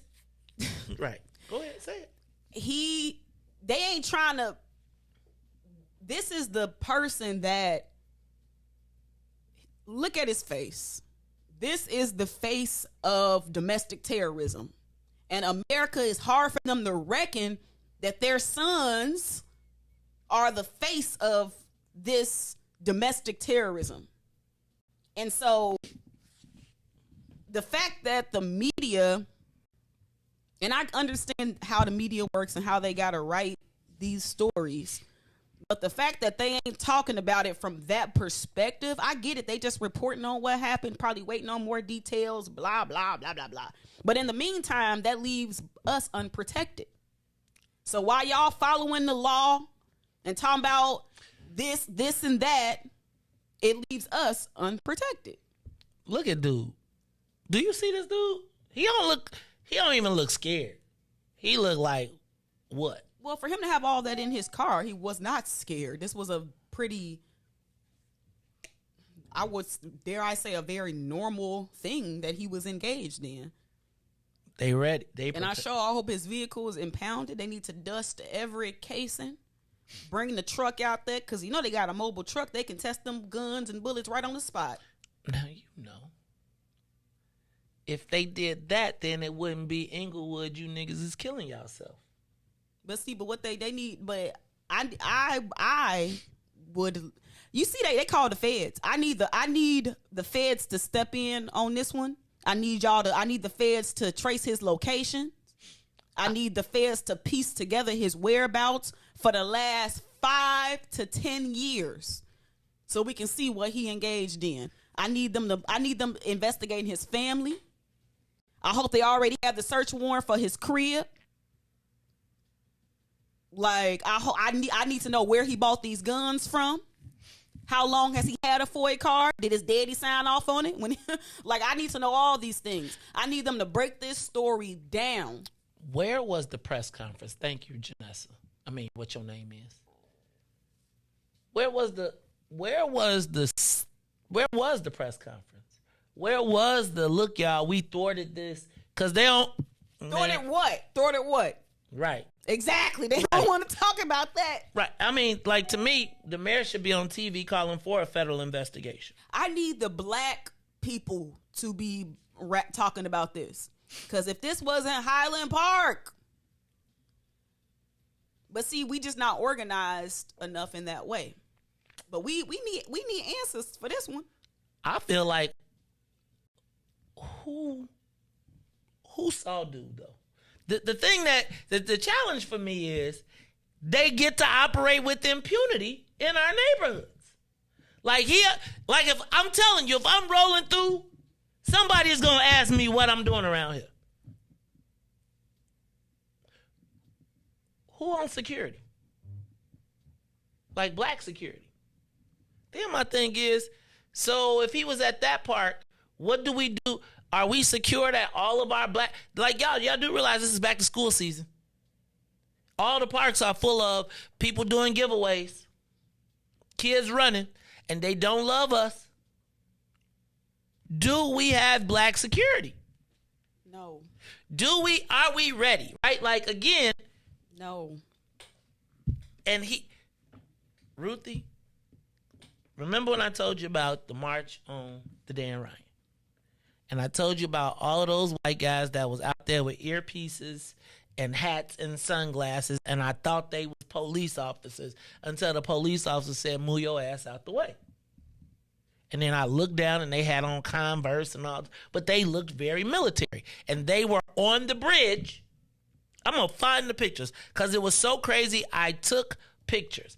And is ECCSC really black security? Or are they trying to make their people whole? Right? And are they trained in self-defense and are they trained in weaponry? I'm not saying that they aren't, but if they felons, they're not even probably supposed to have guns, are they? So, I mean, I'm just saying, like, I love all my brothers that are out here on the front lines. What I don't want is to see our unarmed brothers, just like they talking about the unarmed security they putting on CTA. Speaking of being unarmed again, if this person had a FOIA card, not a concealed carry, but had a FOIA card and was in possession of these high-powered weapons, how many other people do y'all think got FOIA cards here in the state of Illinois and got these high-powered weapons? So until you get yours, maybe it ain't a good idea to be talking about banning them. Unless you gonna tell me that you gonna go take them back from people that look like him. Yeah, right. But then that would mean you'd have to go to Downers Grove South. That would mean you'd have to go to Naperville Central. And take theirs, right? Right. And guess what they ain't doing? Finna let you take their guns. Right. Out of my cold, you'll pry them from my cold, dead fingers. Which is all why I want to talk a little bit later about the Windy City Smokeout. what I saw, my experience, when I communicated my experience and the response. And I just got to tell you that somewhere in the universe, y'all, we lost it. We have lost that they scared of a slave revolt. Look, like that's gone. And we're going to talk about it when we come back, because I went to the Windy City Smokeout, and I was actually looking forward to it. But it was a really peculiar experience, and I'll tell you about it when we come back. Ruthie, I saw like tens of thousands of people to me who would not necessarily kick it off, but would definitely ride if it went down. And when I was at that Country Western Festival, I don't think I've ever experienced anything like that in my life. Look, y'all, it's the Maze Jackson Show. We'll be back after these messages. The Maze Jackson Show will be back after this break. Maze Jackson. Tune in to the Maze Jackson Show every day, Monday through Friday from 6 to 9 a.m., where you can catch us on YouTube, Twitter, Twitch, and Facebook Live. Plus, from 6:30 to 8, you can get us on WBGX 1570 AM. That's right, it's the Maze Jackson Show, where every single day we ask the question, what's in it for the black people? And if you don't like it, you can still tell them, Maze said. We out of here. Peace.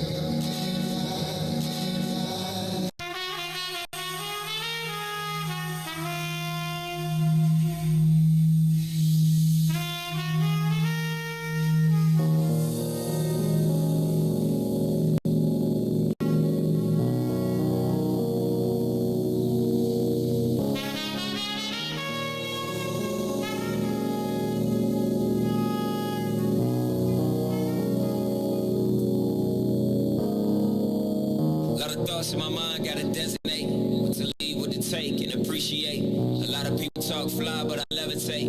Rise above with the love when I meditate. When I meditate.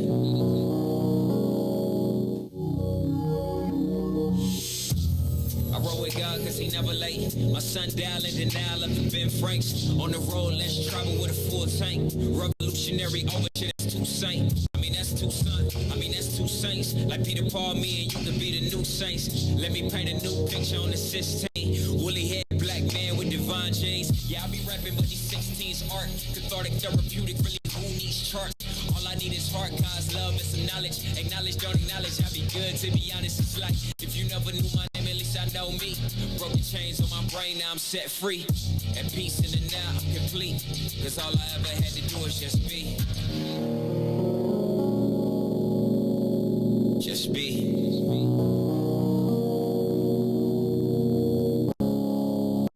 Lot of thoughts in my mind, gotta designate what to leave, what to take, and appreciate. A lot of people talk fly, but I levitate. Rise above with the love when I meditate.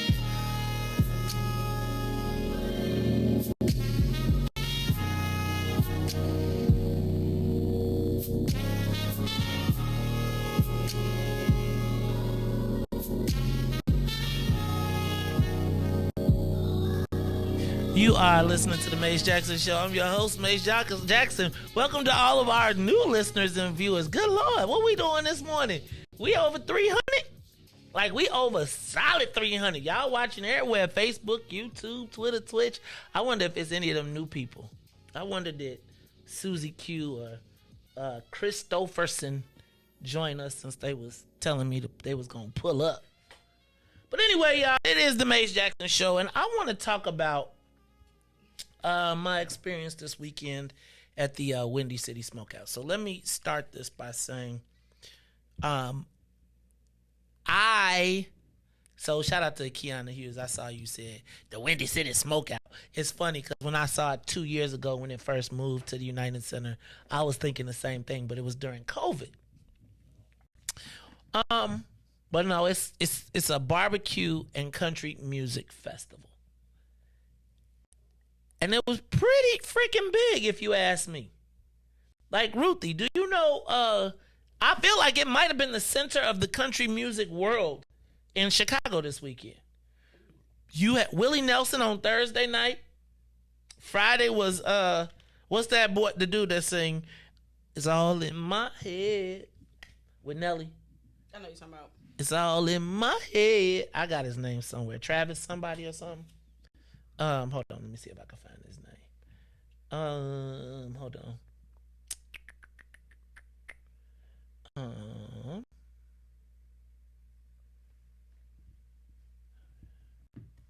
Tim McGraw. Tim McGraw. And Miranda Lambert was there too. And it was like, so it was crazy. Did I tell y'all last week how I was upset that I had to go 4 blocks out of my way to go get my coffee? Mm-hmm. Because Madison was shut down, and then Warren was shut down, and then the next block was one way, so you had to go all the way damn near the lake to go back to Madison. And then on the north side, you had to go all the way to like Monroe to be able to get around. And I was like, what the hell is going on at the United Center? And then I saw the Windy City Smokeout, and I always remember this being, I don't ever remember them shutting Madison down. Now, first of all, let me back up. Am I wrong in saying that Madison is the main thoroughfare through the west side? Like, what other main street is through what's the main street through the west side? Would you say Madison? The Ave. Chicago Ave. That's okay. So Chicago Avenue and Madison, 2 main thoroughfares. That would be like Madison. That would be like Ashland and Halsted, right? Can you imagine them shutting Halsted down from 87th to 95th for 2 weeks? For a concert.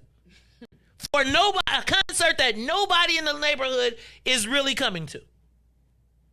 Okay. So let me read my post. Because first of all, let me say I was grateful for the tickets. I don't want to say excited to go, but y'all know I grew up and my old man used to listen to country music. So I was looking, I was like, I want to go. I had something in town, and it's like if I would have known Elton John was here on Friday, I would have probably wanted to go there just to say I was at Elton John. I saw him, right? To be able to say I saw these people, whatever. That's like a cross it off your list. So one day somebody say, did you know that? And I'd be like, yeah, I was at that. I really wanted to see Willie Nelson. I ain't going to even trip. I was trying to see if, he was going to smoke for my cousin. But anyway. So me, Carrie, and Mazon went to the Windy City Smokeout. And here is my post. A 3-day Trump rally on Madison. I tagged the Windy City Smokeout Country Music and Barbecue Festival. Might be the whitest event I've ever seen in Chicago. Until NASCAR arrives. And if this is any indication of how it will go, downtown residents and aldermen are right to fight. I must be honest, I was so uncomfortable I felt like I was at a Trump rally. That stated it, I think it's outlandish that 2 rich guys can shut down Madison, the main thoroughfare through the west side, for damn near 2 weeks for an event with no community consultation. I can hear every word from the concert in my living room on Oakley, and the concert is on Paulina, Riis. You can hear the concert all the way to California from Paulina. Like, I'm not talking about like, I'm talking about all in my, like this. You could hear it. You could understand the words. It was so crazy that the words, that building that's right there on Western, the building, the tall building, the music was reflecting off of it back. It was crazy. Like, imagine, that's like 12 blocks. 12 blocks. You can hear the music crisp. I can hear every word from the concert in my living room on Oakley, and the concert is on Paulina. There's not one west-facing entrance, and the rickshaws only go north or east. They do not go that way, as we were told, if we wanted to ride 2 blocks the other way. So check this out. All the entrances are coming from the east. So you have to be coming from the east, headed west on Madison, And then there's no entrance. The sidewalks, everything from from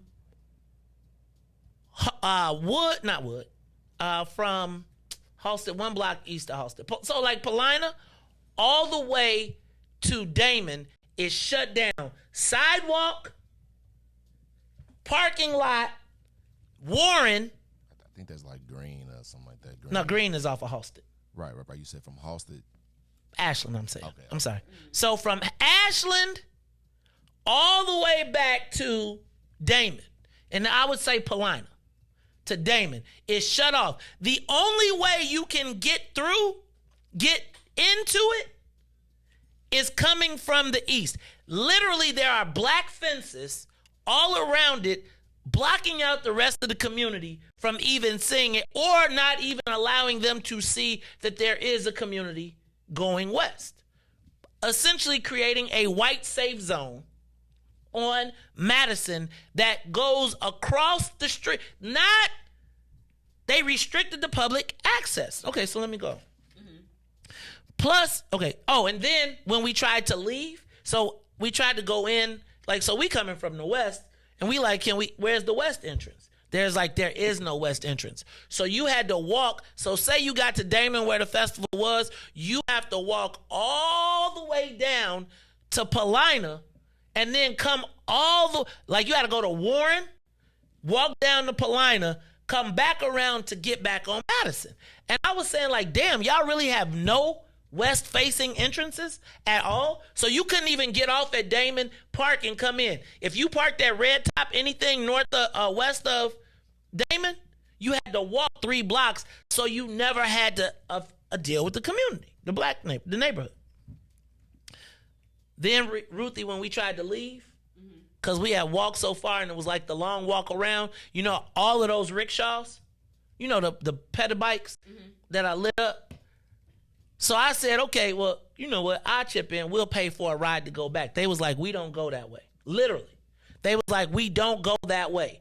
I said, so the first guy said, can we get a rickshaw ride? First of all, he was looking at us like, what y'all doing here? We just wanted, because it was just a long ass walk, right? So we was just and it wasn't long. It was just that we had to take these long ways around. So we go to the rickshaw guy, and I was like, I live on Oakley. It's 2 blocks from here. He's like, well, I can't. First of all, there's no exit, so you can't go west. So he's like, we don't go that way. He said, maybe you should try. He was like, I'm not familiar with this neighborhood, so I'm not going to take one. So he said, you should go talk to that guy. So I go over, and I'm like, okay, man, we want to take a rickshaw. Can you take us to the crib? He was like, where you want to go? I'm like, to Madison and Oakley. He is like, oh, that'll be $85. For 3 blocks? $85 for 3. Now, mind you, he riding these pedicabs in my neighborhood. And Riis, I promise you, you know what I felt like after leaving that? I said, where are the travelers when you need them? Hey, listen, I had to calm myself down when you said it. I said 20 years ago, somebody with me would have upped the pole. I'm like, what'd you say, $85? Take me home right now. Riis. And then dropped them out and said, take this 40 right here. Riis, I was saying to myself, I really felt like I wanted to take his bike. Right, I'm telling you gonna tell me that you riding around here with your lit up bike and you won't take me home? And I live 2 blocks from here, and you talking about I don't go that way, Riis? And it's on the land of Henry Horner, right? Right on the back half of it, Riis, is all the tracks. It's Lake Street. All the people that live the next block over, they fenced out. They even blocked the church off. So, hold on, let me finish. So now you got to go 3 to 4 blocks in either direction to access it. Now, I like Willie Nelson, Tim McGraw, and Miranda Lambert as much as any black person on the west side. How many of y'all like, right? That's how I feel. So they can come, but show some freaking consideration for the people that live here. There was no announcements, no calls, emails, or postings. They just started shutting down streets, and privileged white people from who knows wheres were yelling at us for trying to get home on streets that we pay for. So imagine you trying to go home. You don't know because nobody told you that the streets are shut off, and now you got some white kid in a golf cart screaming at you on the street that you drive down every day. Tell her, get out of here. What are you like, no. Again, where's the travelers when you need them? Right? So I'm glad that the Melmans are going to make millions out west after disregarding the residents, then proceed to their wealthy white neighborhood where they can sleep in peace while we have to live with your decisions. Change the year players and change the year the players are still the same getting played. Windy City Smokeout is the epitome of a tale of two cities. And if it wasn't for security, I'm not sure how many black people who live in the city or in the area benefited economically. Now, let me tell you, when we went in, as we started walking, we decided we was going to count. We didn't even see 25 black people besides security. Now, I don't necessarily expect that much, and we really didn't wade into the crowd. And there probably was more people there. But my issue was that they came in, they plopped this festival down with no consideration. So you know I snapped, right? So I went to I called my alderman's office, and I'm going off. Like, hey, man, I pay taxes around here. I live here. How y'all going to shut my streets off? You know what he told me? He said, remember how y'all was talking about get rid of aldermanic prerogative? The city didn't call me. The city didn't call the police commander. They didn't ask any questions. Some white bureaucrat from downtown decided that this festival was going to go here. And I want y'all to remember that this festival was given all of these rights during COVID, and it was last year's big thing to say we were returning, coming back. So it's the Melmans who own Let Us Entertain You, teamed up with the Reinsdorfs, who then say, because the United Center can't hold a 3-day festival, so what they did was the United Center did the booking, the other guys took the food. They said, we can block off this whole area because we're the United Center, and why do any black people need to walk down the sidewalk? Why do any black people, why do I need to get to work on time? Now here's the other thing. What you know they not doing? They're not doing that in Wilmette. They're not going to do that in the suburbs where these people came from and shut their whole access. Could you imagine some white folks couldn't get to their house because we had LL Cool J? So now I made that post. And I really was not trying to be like super, like I just felt like, Ruthie, how y'all going to just come and block off 4 blocks for 2 weeks? Like, I'm all good with everything that happens in the park because the park is built so that you don't inconvenience residents. I'm cool with losing Ogden through the park. But to tell me that I got to lose, do you know that takes an extra 30 minutes to get home? Whoa. After work, do you know what it's like trying to get off at get off at Halsted at 5 o'clock? It's blocked up. And my thing was, nobody said a word. And there's 2 things I feel like y'all got to know. Aldermanic prerogative. So think about what that means for you if you live downtown and they talking about NASCAR and they going to take Roosevelt. Because the mayor decided that she was going to make a plan because she got the tunnel. She could drive underneath it. Riis, can you imagine losing from Chicago Avenue to Roosevelt to the lake to Lakeshore Drive to damn near Halsted for 2 weeks, for a month while they build out this track? And then for it to be, hey y'all, I need to tell y'all, I have never, when I said it was the whitest event I've been to, I didn't mean that as a diss. I just mean I have not, y'all, I've been to a lot of places. Mm-hmm. I have never seen that many white people, been there live, for that many white people kicking it the way that they was kicking it. If you was white, I'm going to tell you what, it was a social media heaven, like the pictures. Ruthie, do you know, you ever been to a concert, Riis, Ruthie? Mm-hmm. When you try to go buy drinks for the crew, how many drinks they tell you can get? 2. You can buy 2 alcoholic drinks. Do you know you could buy a 6-pack? They was walking around with 6-packs. You walking around, you got to watch where you stepping because people are puking and partying. And let me just tell you, I'm going to take back my image of thottery. Because the white girls in there, y'all thought y'all had Daisy Dukes? Lord, it was ridiculous. Not to mention walking through the crowd. I wish I had one of them cameras where you could see how people, like you could just get the video of people looking at you while you walking through. And it was one of those things where as a dad and as a husband, I felt uncomfortable because I did not feel like I would be able, if something popped off, I would be able to protect my family. So I bounced. Right? But I wrote my comments, and I don't know if you all saw any of the responses from the white folks that decided that they wanted to respond. Because then I started getting all of these things like this. Mike Fitcher said, this post is the definition of reverse racism at its finest. Susie Q. Ramirez. Exactly. Hold on. Then Jamila Ford said, I saw a lot of them on the train yesterday with blue wristbands with a pig on it. I was wondering where they were going. Susie Q decides, so now I have now entered into the realm of white trollery. And I need for y'all to understand, like, I feel like it was kind of crazy. Let me find this.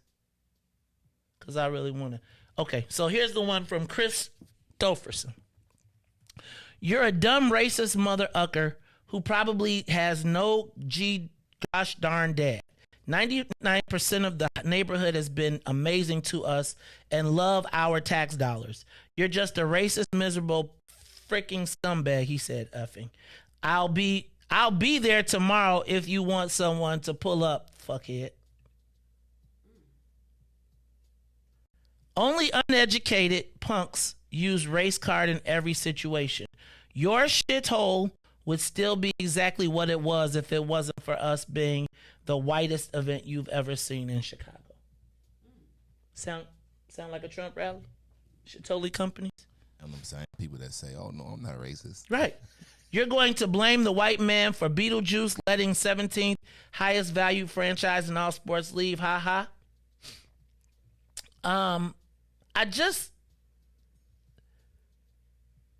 Krista, this is white people. Should you tell them or should I? Oh my God. And then they got an orangutan on the profile. I should be showing y'all. Here, let me put this up over here. Should you tell them or should I that Trump was the most popular option for blacks since Biden is the biggest racist politician there is? Music Fest has been around forever, and it's actually pretty diverse with their music choices. But clearly they know very little of what they speak of. I hope that money goes to all the businesses on Michigan Avenue. Why? Stop hating. You're showing your race card again.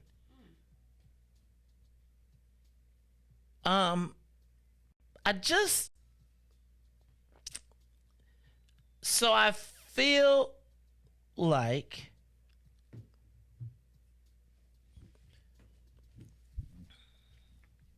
there's a couple things.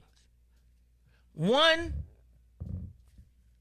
I don't have a problem with the Music Fest. I don't even have a problem with white folks having their own gathering, get together, etc. But I do feel a certain way, Ruthie, about the fact that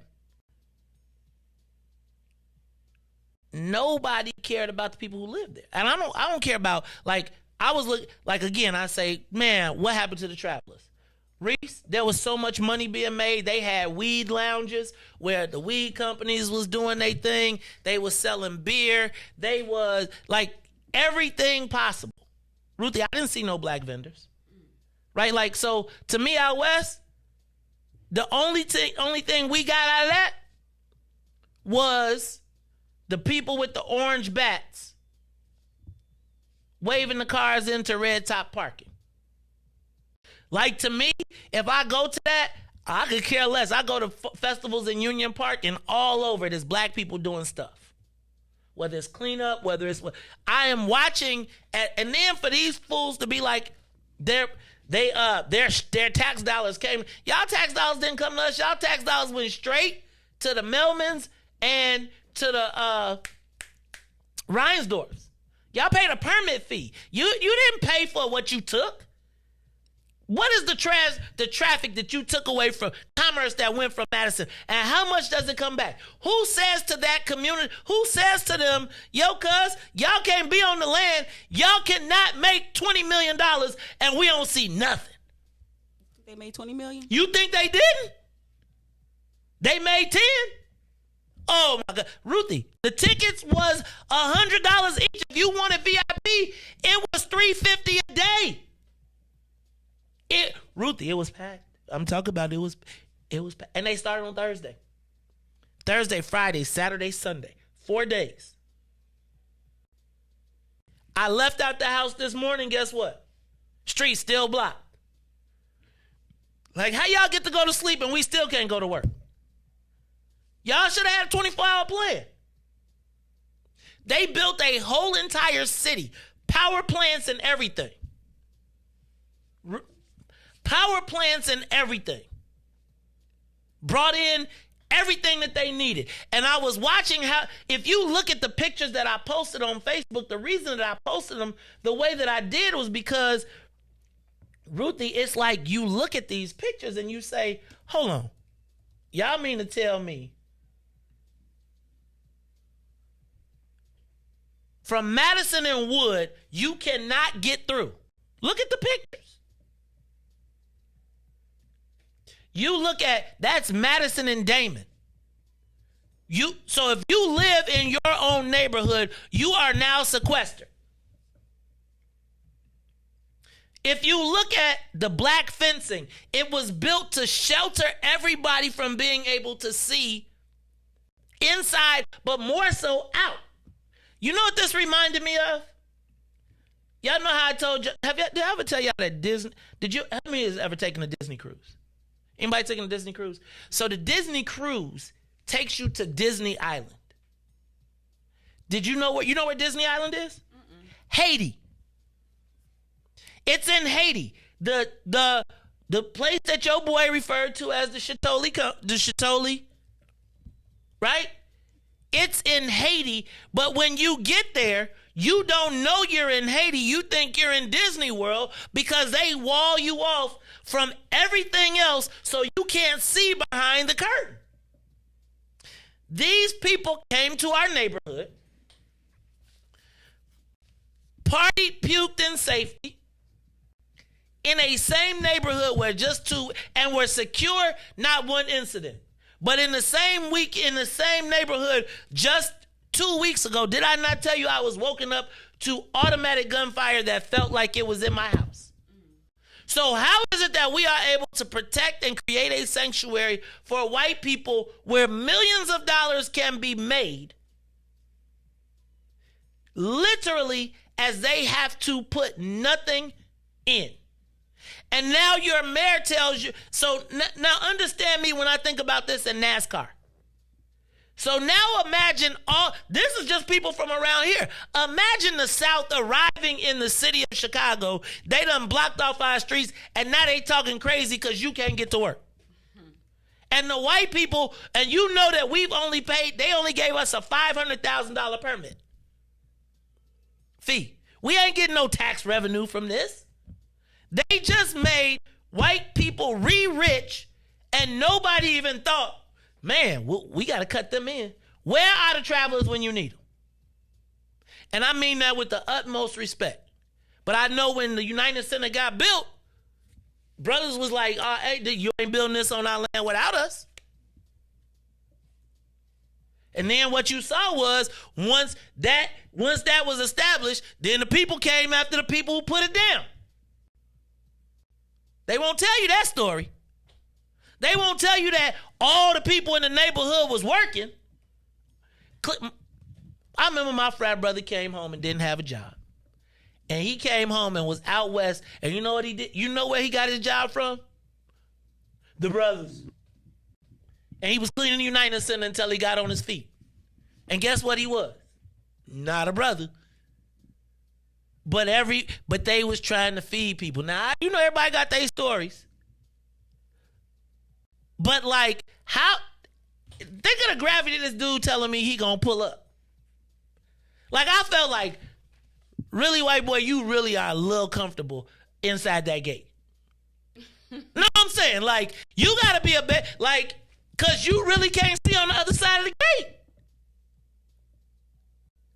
But think about how many people who thought like that were on the land, like partying in our space. Like, it's one thing for me, for you to be kicking it, and we cool. It's another thing for you to be dancing, thinking I'm a nigga. In your cowboy boots with your cowboy hats, with your freedom flags and your shirts. And I'm proud to be an American, but they sure wasn't looking at us like we were Americans. And it's like, I'm hypersensitive to it. Like, I think my wife is like, my son be like, oh, Dad. My wife is like, she used to it from Texas. I'll be like, I'm looking at all these people because I'm not looking at them as just, I'm doing threat assessments at everybody. Like, because as they're coming, right, you know when you get the, I ain't got to move out my way. You know when somebody ain't, right? And I was just like, it's time to be up. But I was just thinking about the gravity of them coming to our neighborhood, talking about they going to pull up because I said, fam, we got to eat too. Go to the live line. Call you on the Mace Jackson Show. Caller, you there? Good morning, Mace. Anthony, what's up, dog? You, man. It was good seeing you on Saturday. I was good seeing you Saturday. I'm going to keep praying for you, man. To see, obviously, you didn't get the memo. Okay? You lucky they didn't snatch your little ass up the other day, man, and take you to jail. Dang. Okay? Why? Huh? Because I went to the event. Because you said something about white folks doing white folks business, okay? Okay. Let me throw that on the table first, all right? Now, what you're looking at is your mayor, the one you talking about, can she get, what's her path to re-election? Yep. She knows she's not getting re-elected. She around here shaking people down, excuse my language, okay? And she getting her little nest egg together so when she leaves the city of Chicago, come February, she'll be already loaded her little coffers, and she'll be able to sit back and talk about, well, I had a nice run. I knew I was lucky to get there in the first place. Okay? So that's a good point, Anthony. It doesn't surprise me anything. I said that's actually a good point. Well, sometimes we don't look at the opposite. Why is she allowing these people to do all these things? When they shut downtown down for that NASCAR thing, you ain't heard nobody complain yet. But she doing that because she's shaking people down, man. Yeah, I can get you Grant Park for, we'll shut it down. The fire sale. People that's gonna inconvenience, huh? The fire sale. I've been saying she was gonna have a fire sale. So she's selling her office as we speak, okay? And ain't nobody gonna stop her because all the men are scared to say anything because she already told them get out and lay down, one or the other. So I'm finna steamroll me some money. I know I can't get reelected, okay? She knows she can't get 51. I think you have to have 51% of the vote to even be elected as the mayor to Chicago, right? She's not gonna get that. Right. To beat a runoff, she got to get 50.1. Right. And she'll probably be in the top 4 or 5 of all the candidates that's gonna run. So I'm surprised she ain't already got her luggage packed to sit where she going, because she's shaking folks down as we speak. Anthony, that's just my opinion, and I'd love to be wrong about her. I'd love to be wrong about it, but nothing tells me. My gut tells me what's going on. Yeah, And I'm telling you, man, you remember me telling you about how I had to take my medication before I could leave the house Saturday morning. I can't eat in the street, stuff like that. Right. I wasn't just saying that. I wasn't saying, man, if I let all this stuff that's going on offend me, because I've been in Chicago all my life, okay, well over half a century. And I done seen some come, I done seen some go, man. And this one here, she knows she was lucky to get that fifth floor slot in City Hall. And now she's getting ready to reap the benefits of all the skullduggery she's been on the whole time she's been in office. That's your girl, Ruthie. See, she out here having a fire sale. That's why she cutting these 10 years. That's why I keep saying, y'all, we should not be letting her cut deals that extend past her mayoral. How you gonna cut a 10-year deal for Lollapalooza and we don't even know you gonna be here 10 years? Right? Like you're not even sure you're gonna be here for, because she get a cut. Like if I did a 10-year deal, Ruthie, remember I told you about you pay for your next job while you in it? I'm gonna think I'm Riis. And now, starring Lori Lightfoot and the ladies. Yes, live on this Lollapalooza stage for the next 10 years. You thought you got rid of me. Dun, dun. You thought I was gone. Dun, dun. My name is Lori Lightfoot. Dun, dun. And I'm never gonna leave. Dun, dun. Man, Joe, 10 years of Lori Lightfoot on stage. Then next week she gonna come back and be like, oh, you thought I was gone? Yeah. I'm doing a lap car around this month. Oh yeah, you see my Bears? I got a Bears stadium over there. Well, it's not a Bears stadium, it's actually a rain roof. Cause she gonna be like, Viva soccer! She gonna have got rid of the and then look, you gonna go over to the casino and it's gonna be live doing a monologue tonight in her stand-up debut, Lori Lightfoot. Cause she gonna have a deal she got a deal in every one of these joints she done passed. Y'all better be watching out. Look, y'all, it's the Mace Jackson Show. Now, when we come back, I am going to talk about this story that is on the front page. Ruthie, did you see it? What's the name of it? The front page story on the Chicago Tribune. Hold on, let me see if I found it for you. Because the FBI approached Sims in federal probe.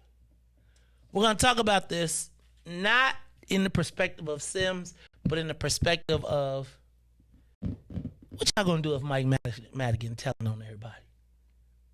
I think you know what you ever heard me say? I feel like a long-tailed cat in a room full of rocking chairs.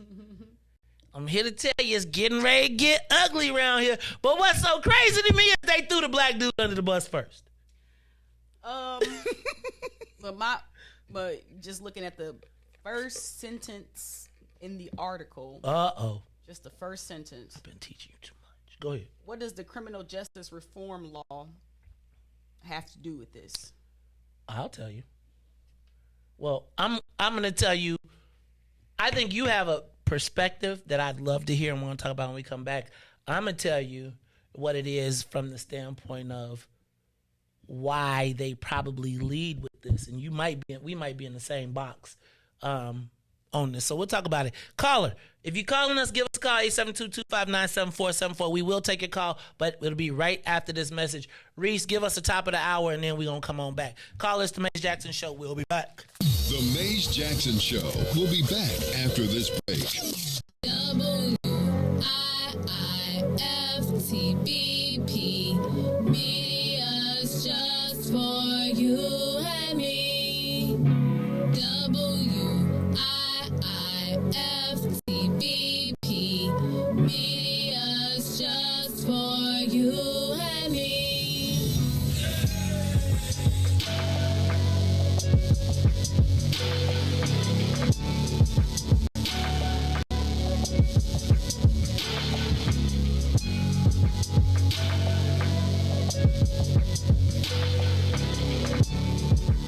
Mace Jackson.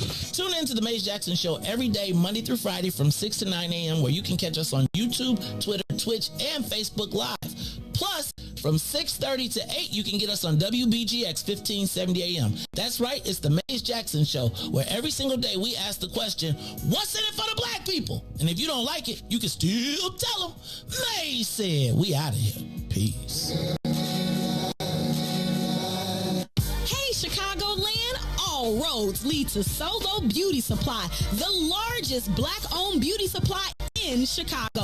We carry a large selection of natural hair care products, plus much more. So come see us at one of our two locations, located at 9011 South Ashland or 8158 South Cottage Grove.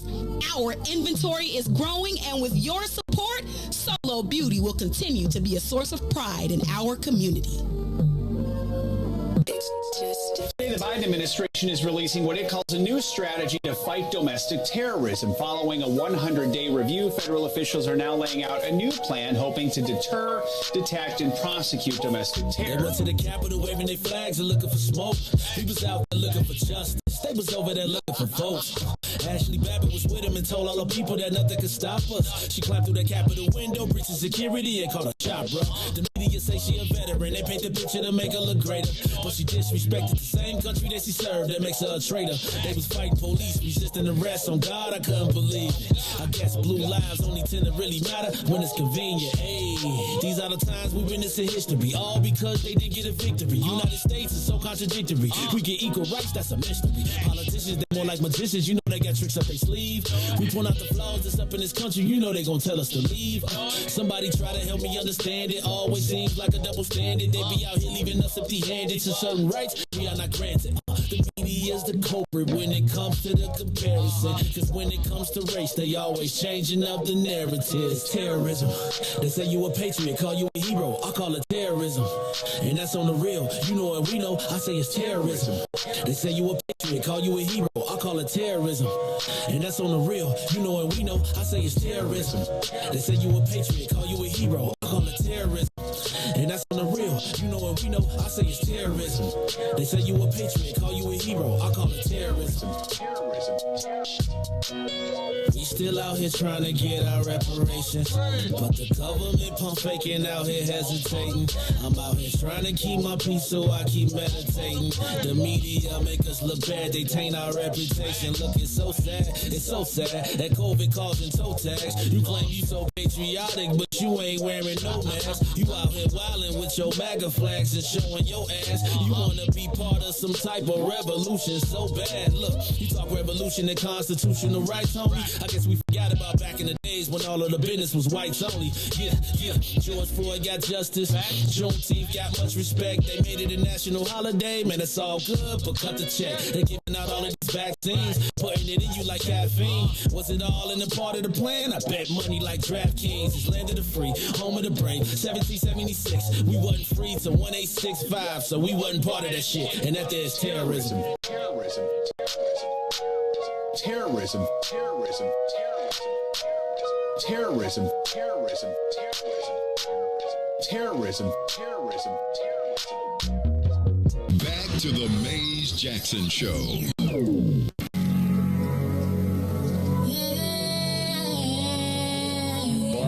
For Ruthie Moore, for Ty Stroger, I am the host of the Mays Jackson Show, asking every single day, what's in it for the black people?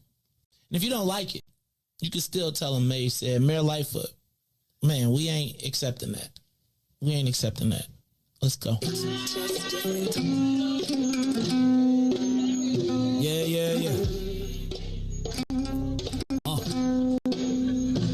Let's get down to business and go ahead and address the facts, man. Lightfoot seems more lesbian than black. Rahm Emanuel's another case. He was just as tired. 50 closed schools left much to be desired. Police had Anjanette naked on that body cam. They suppressed the footage so it couldn't touch a lot of hands. Reminds me of that 16 shots in that cover-up.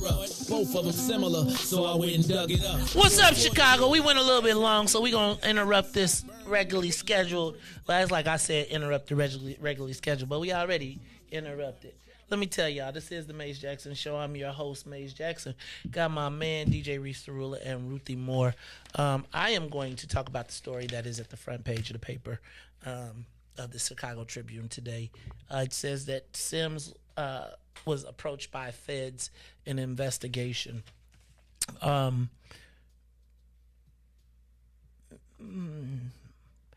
So I think a lot of people have, when Mike Madigan got prosecuted or got indicted, a lot of people breathed a sigh of relief. But before I go there, let me talk to my callers. I want to go back. We was talking about Mayor Lightfoot, her prospects of winning, and just everything that was going on. Caller, you on the Mays Jackson Show. I was also talking about this Windy City Smokeout, which I don't have a problem with them having the event. You come to the neighborhood, but you got to leave something. It's crazy to me to watch four white millionaires, because I would say the Reinsdorf family and the Melman family. And I think about that being a closed network, right, of people that partner up, get together at the family meeting and be like, yo, you do the food, I'll take the music. We got the United Center. Let's make a quick $10 million and pay for another generation. Meanwhile, and who cares what happens to the Negroes that live west of us? Like, I felt like where gentrification stops right now. It stops at, like, the line is now Madison. Not Madison, Damon. You can disturb anything west of Damon, but if it's east of Damon, that's a protected class. And F them Negroes west of it. Who cares if they got to go to work? Who cares if their kids got to go to school? Who cares if they have anything else to do? Who cares if they need to grocery shop, get to the other half of the city? Because guess what? It's very few resources going west. So if I want to go to dinner, got to go east. If I want to go get my cleaning, east. Right? If I want to go to work, east. If I need to get my Dunkin' Donuts, east. I don't niggas over there, they don't need that. Who? I want to know who was the black person, who was the person in the room that said, well, what happens to the people when we cut off every bit? Do you know they cut the church off? So they literally, the mayor's office didn't care. Like remember when we talked about a bureaucrat making decisions for your neighborhood? Mm-hmm. And then I promise I screamed I was going off. Alderman, how dare you? He's like, hey man, the mayor doesn't talk to us. So if you think this is bad and this is only a 4-day festival, what do you think is going to happen for NASCAR?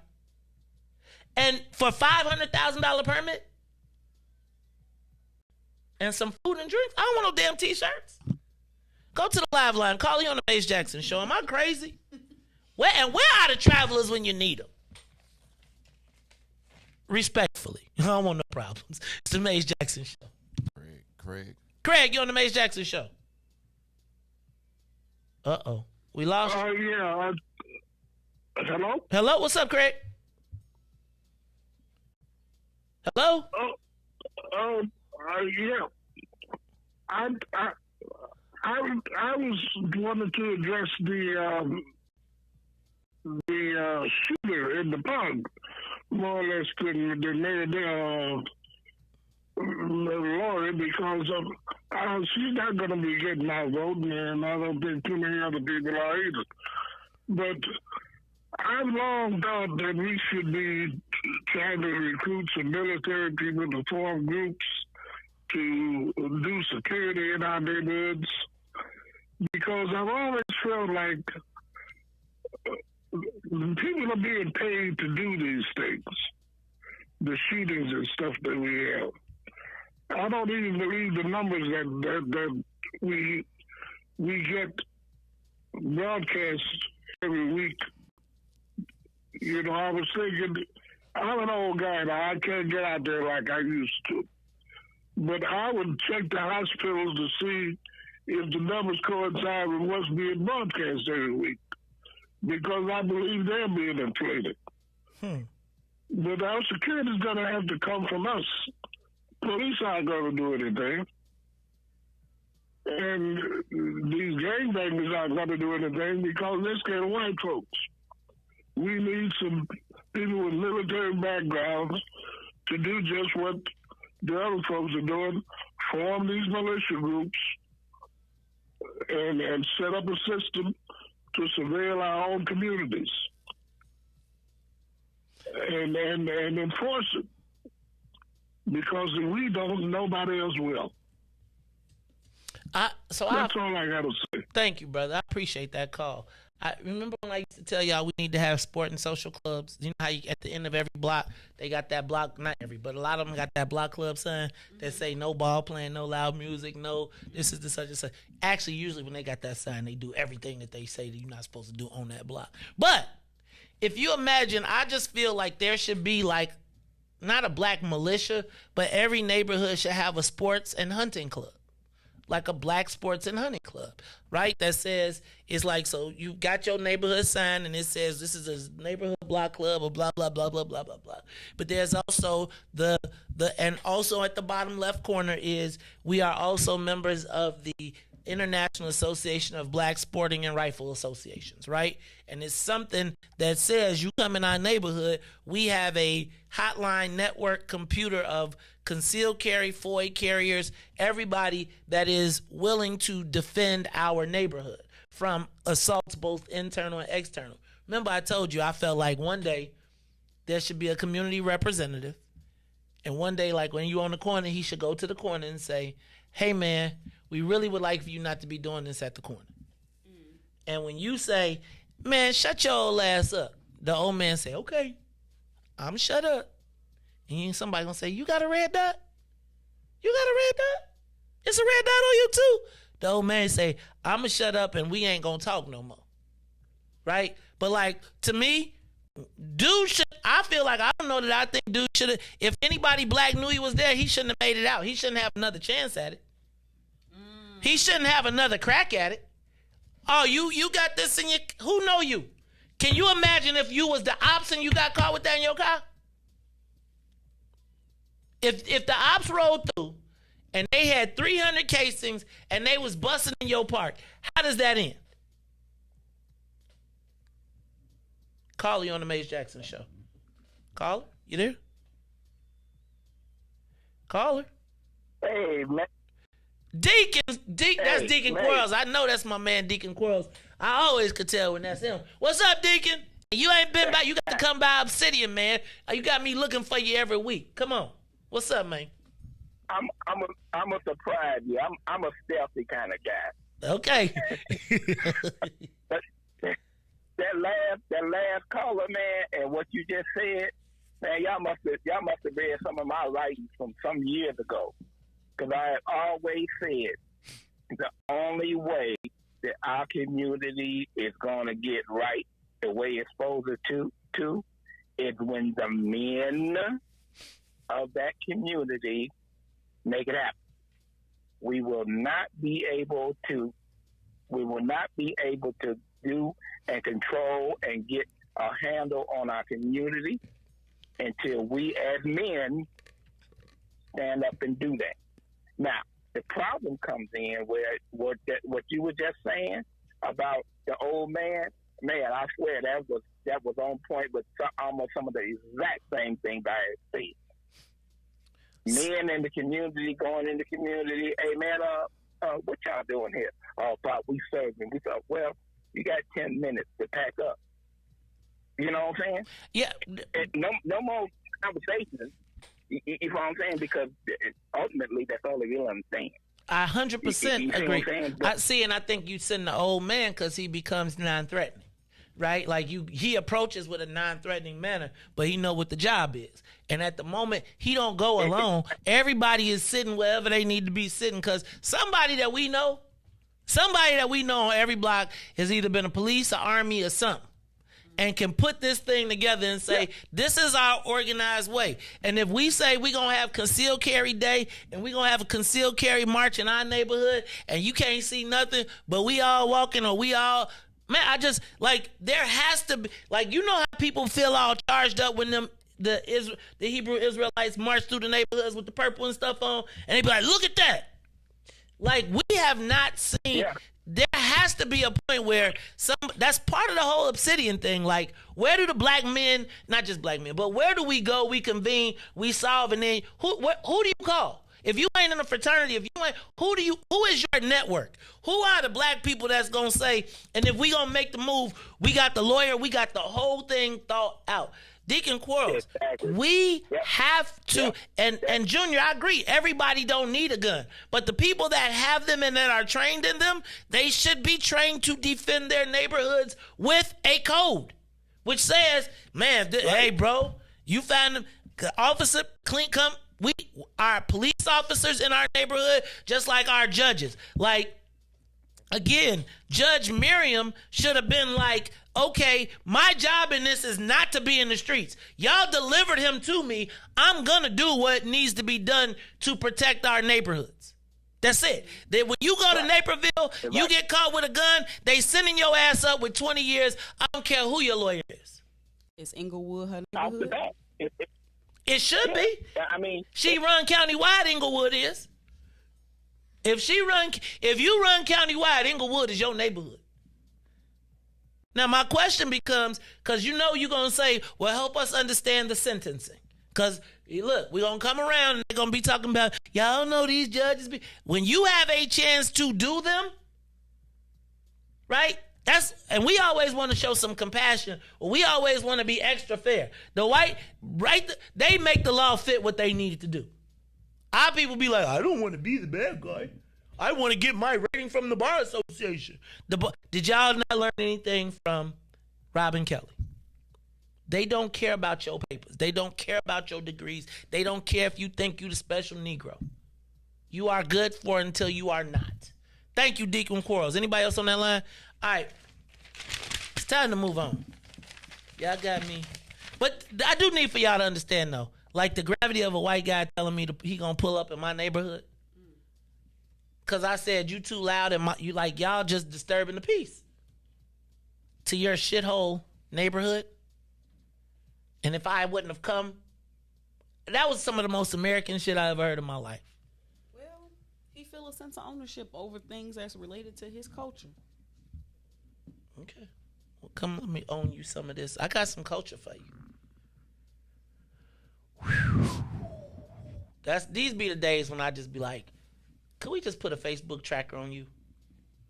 Cause everybody be on Facebook. I'm gonna pull up. Pull up. I was thinking to myself, like, which side you coming on? Madison or are you coming on Ashland or Madison? Or Damon. Cause if you come on the Damon side, you gonna have some problems. You probably have them waiting for me on the Ashland side. Cause that's where the protection is. Hey homie, safe zone is up to Damon.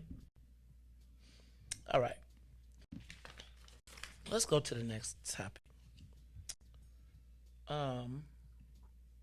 In today's Chicago Tribune, the headline story says State Senator L.G. Sims approached in federal criminal investigation into alleged influence peddling by body cam company.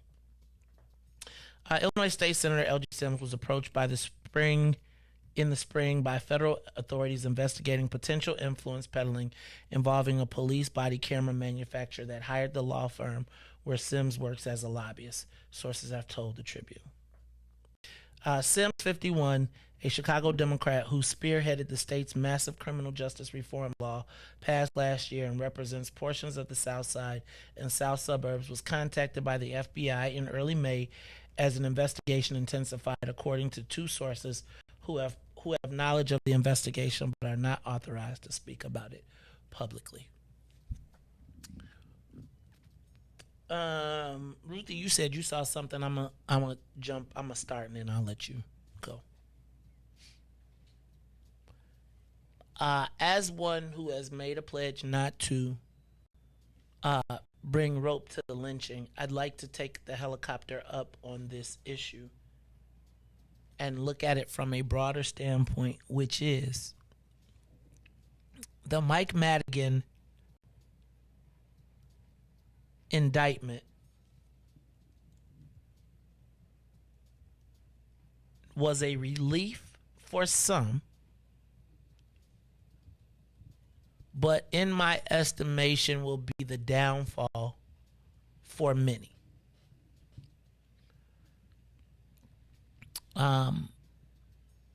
I think that the feds have enough information to convict Speaker Madigan for whatever they want to convict him for.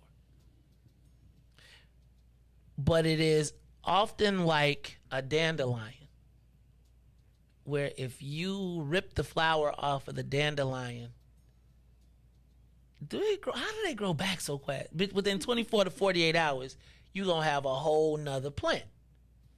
So if you don't unroot it, then it will continue to blossom in other forms.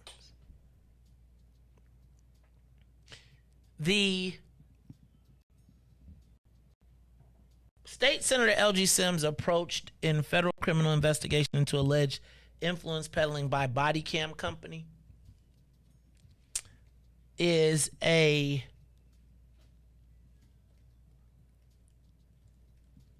peel back of the onion of how state government has worked for years. And I gotta say that I believe that the Illinois General Assembly and all of our elected officials need to ask either the feds or a former federal prosecutor to re-explain politics to them. Because the way we have learned politics in Illinois has clearly become illegal. I would tell you, and I've told you this before, very often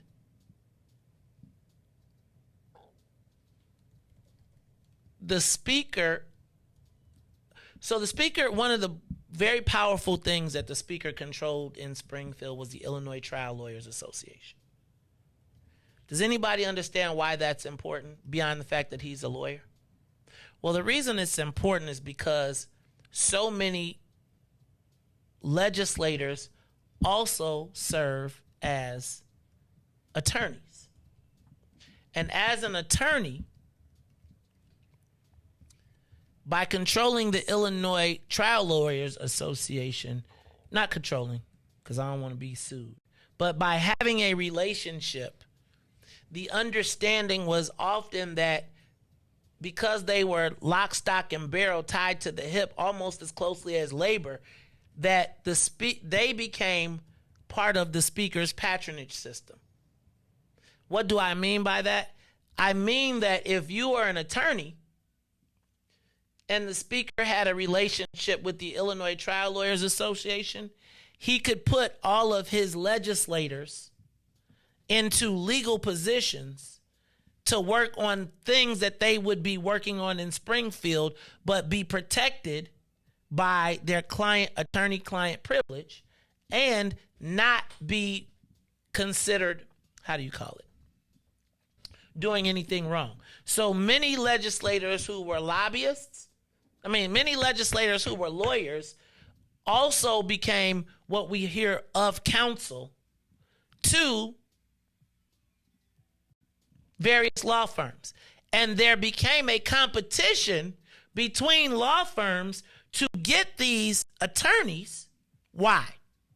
Because these attorneys, while they did not do legal work, could influence legislation. So if I am a lawyer, if I have a law firm, if I have a lobbying firm, or a law firm, I can do lobbying work, but not as a lawyer, not as a lobbyist, but as a lawyer. So we get to do the same things, except for as a lawyer, you're protected by what? Attorney-client privilege, and you don't get the stigma of being a bad guy. So what I bet if you do, and they're doing it to Senator Sims, but if you go through and look at every legislator that is a lawyer, I bet you'll find that they're of counsel for some law firm that does business with the state. No, for real. Go and look, and how they have protected themselves is say that we don't work on the issues of the state. We work elsewhere. But if I know that legislator X works at the law firm and and I help them, I am helping the speaker. Thus, I owe the speaker one. The speaker owes me one. So usually if I am a legislator, pay attention, the perfect case of this, Bob Morgan, right? Bob Morgan is a Highland Park state legislator who also works, who is a cannabis attorney. He is proposing all of the bills to ban Delta 8 and anything else. He works for essentially the people that have expanded cannabis across the country. Now, he doesn't do it in Illinois, but he does it everywhere else. But if you are that law firm, why do you want him? Because if you propose anything in the state, he's got a say in it, whether he's saying in it or not. Right? And so here's what you're finding is, remember when Kelly Cassidy got in trouble? Remember when she fell out with Madigan? So the premise was that the speaker would want to help everybody, whether he liked you or not. He wanted a piece of your income, right? Of providing you your income. And so remember when the speaker and Kelly Cassidy fell out over the women's issue down in Springfield, and then Tim Mapes called Sheriff Tom Dart and said, get rid of her job? So, let me give you another case. There is an unholy alliance. So when you look at a state legislator that passes a law that says that nobody can participate, but then their family goes to Florida and now is a partner in the company that you made multiple millions of dollars, you get to wash your hands and be like, oh, I'm clean, when realistically, you are feeding this system. So I'm not going to jump down LG's throat, because LG did what everybody does, which is, if you are a legislator, whether you were pro-Madigan or against Madigan, you basically got, because it's a part-time job. So he figured out a way to supplement your income so you kind of stayed on the ranch. Well, the challenge is, and so what you often find is, people pick the legislation that they want to be involved in based on their client relationships. So the reason that they're slamming Senator Sims right now in this case is because he was the lead for criminal justice reform and getting body cameras. But the reality was he represented a body camera company. So what they did was they pulled all the hypocrisy out, they pulled out the conversation that he had about, they actually quoted his speech. Ooh.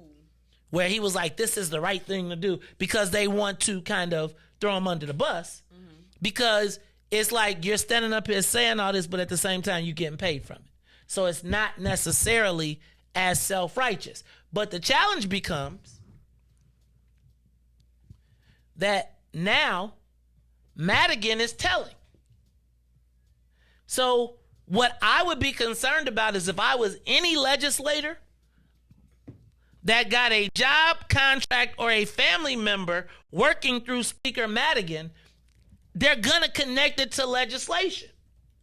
What they just did with LG is they connected LG to the legislation of his law work to the legislation. Now, the thing that they tend to do with black folks is, like white folks, they don't let them make that mistake. They be like, if you're going to be this, you got to stay way over here. Not all the time, because Bob Morgan puts all these laws up on behalf of the industry, but he does it for the public good.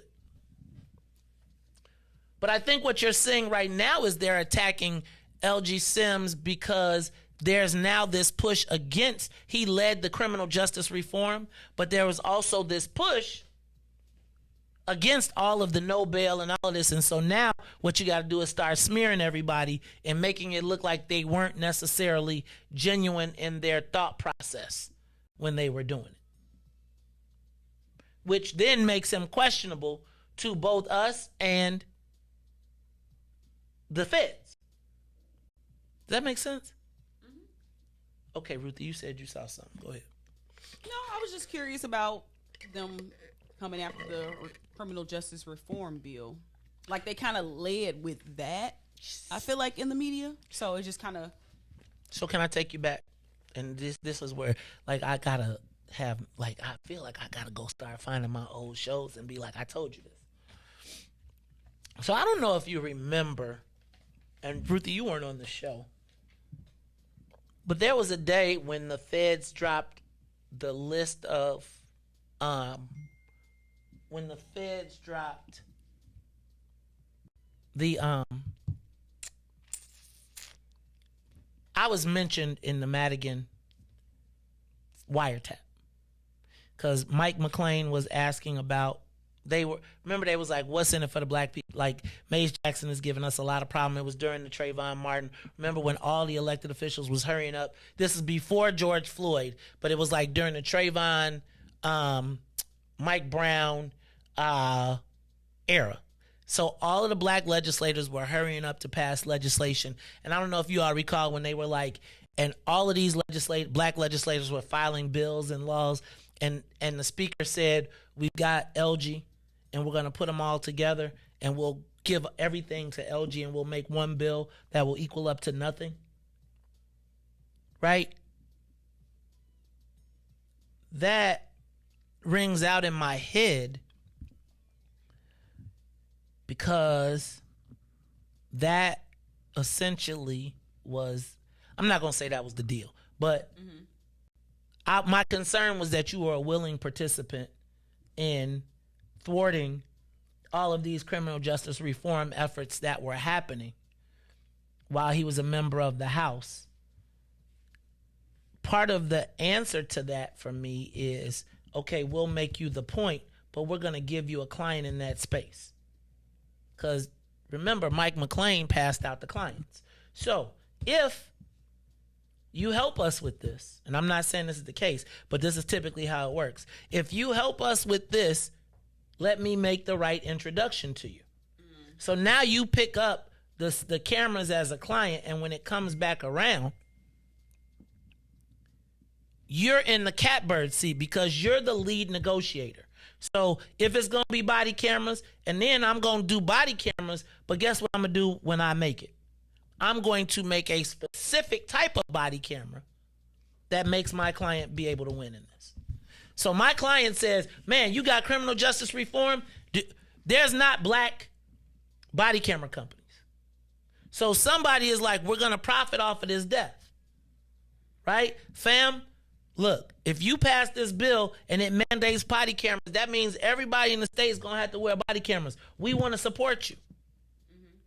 But put this in there. Oh, and by the way, add tasers as non-lethal weapons. Let me force that every cop has to have a non-lethal option. Great, because we manufacture those. Now, I'm not saying it's wrong. What I am saying is that in the old way of doing business, that would have been acceptable. Yeah, that's regular business as usual. Right. It used to be a competition to hire. Part of the reasons that legislators all went to go to law school was so that they could make extra money as attorneys. Right? They could lobby, and then they wouldn't have to report or they wouldn't have to be on the books. The challenge becomes, if you're in that, first of all, I want to know who are the black law firms, that black lawyers, because all the black attorneys was working for white law firms. So guess what that means? If I'm lobbying for a white law firm, who the black person gonna get a chance to get at that lobby for the safety cameras? I mean, for the body cams. Because now I got to compete with the person that's doing the law. Uh-oh, I done went too far. You know when I start dinging.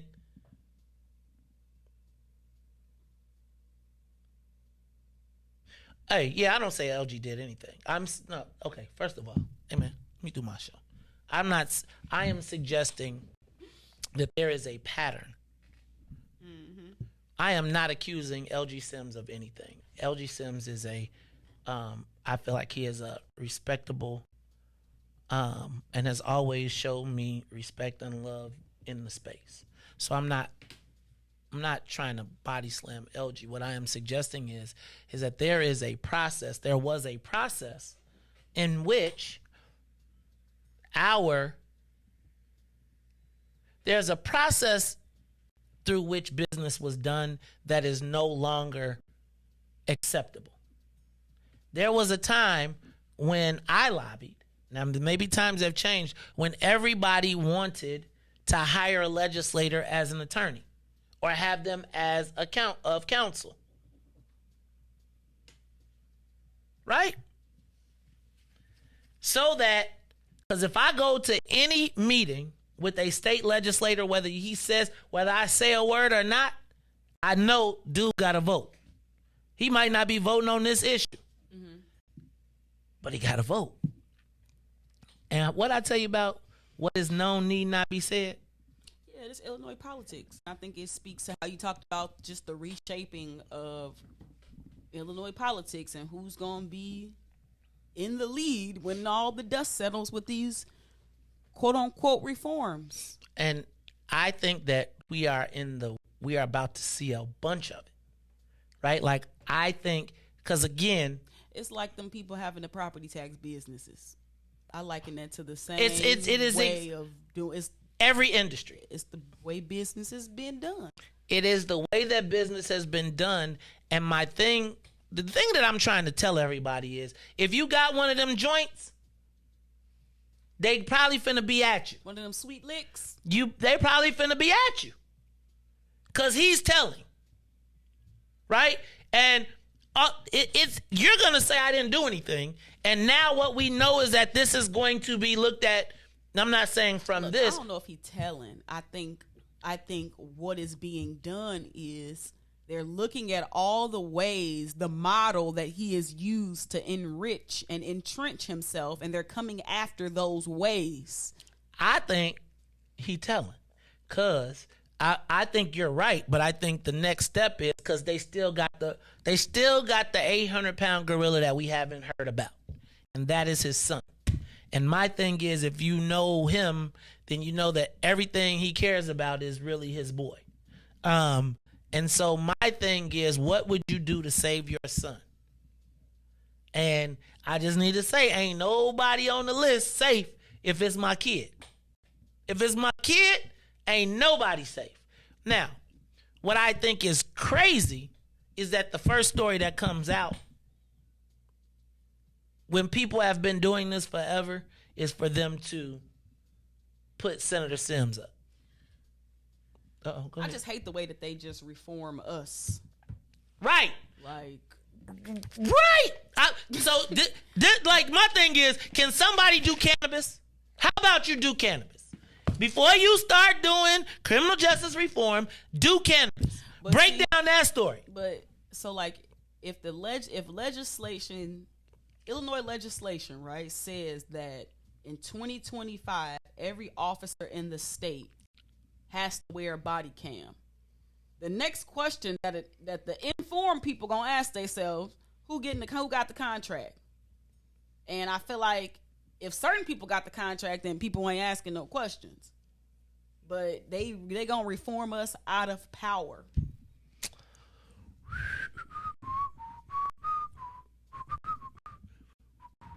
And then, like, this is the way Illinois politics is done. Like, I don't even know why this is like.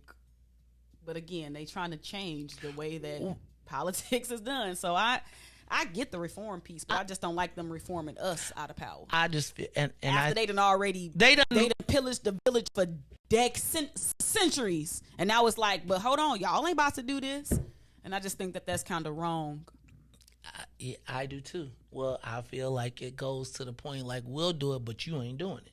And see, I'm not tripping on Senator Sims, because I feel like that's the way that everybody learned the game. Perfect practice makes perfect. And all I'm saying is, we have got to, and then we've got to how do you say it? We got to reprogram the way we do, and we got to rebuild our infrastructure. And we got to rebuild our infrastructure recognizing, y'all, the world is changing. And I feel like, so what winds up happening is And don't think that this was not intentional, right? Because they want to freeze you while they figure out what they got to do next. Look, y'all, it is the Mays Jackson Show. I am the host. What you looking at? Oh, I'm doing some research. Did I tell you they called me too? I think that company called me. I was like, well, I'm glad I didn't. Whew. All right, y'all. DJ Riis, you got anything else today, man? Spell the with an E, not a. That's how we got to this nigga. Damn millennials. All right, so for Mays and Riis and Ruthie, I am the host of the Mays Jackson Show, where every single day we ask the question, what's in it for the black people? And if you don't like it, you can still tell them. Mays said, oh, hold on. I did tell my man I was going to play a snippet of his battle against Rhymefest. So before I go, John Joyner is a very good friend of mine, and he asked that I play a snippet of his son's rap who wanted to be on the show. He said, well, that's what you call white privilege. He guess he didn't know better. But he battled Rhymefest once. He battled Rhymefest once in his life. And I want to say it might have been the highlight of his rap career. And so I am going to show a brief bit. Hold on, where I'm at.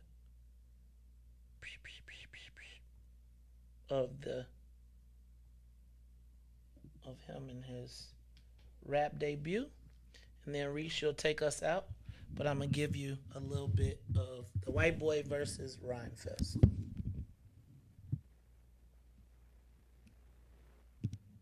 Maybe I'm not.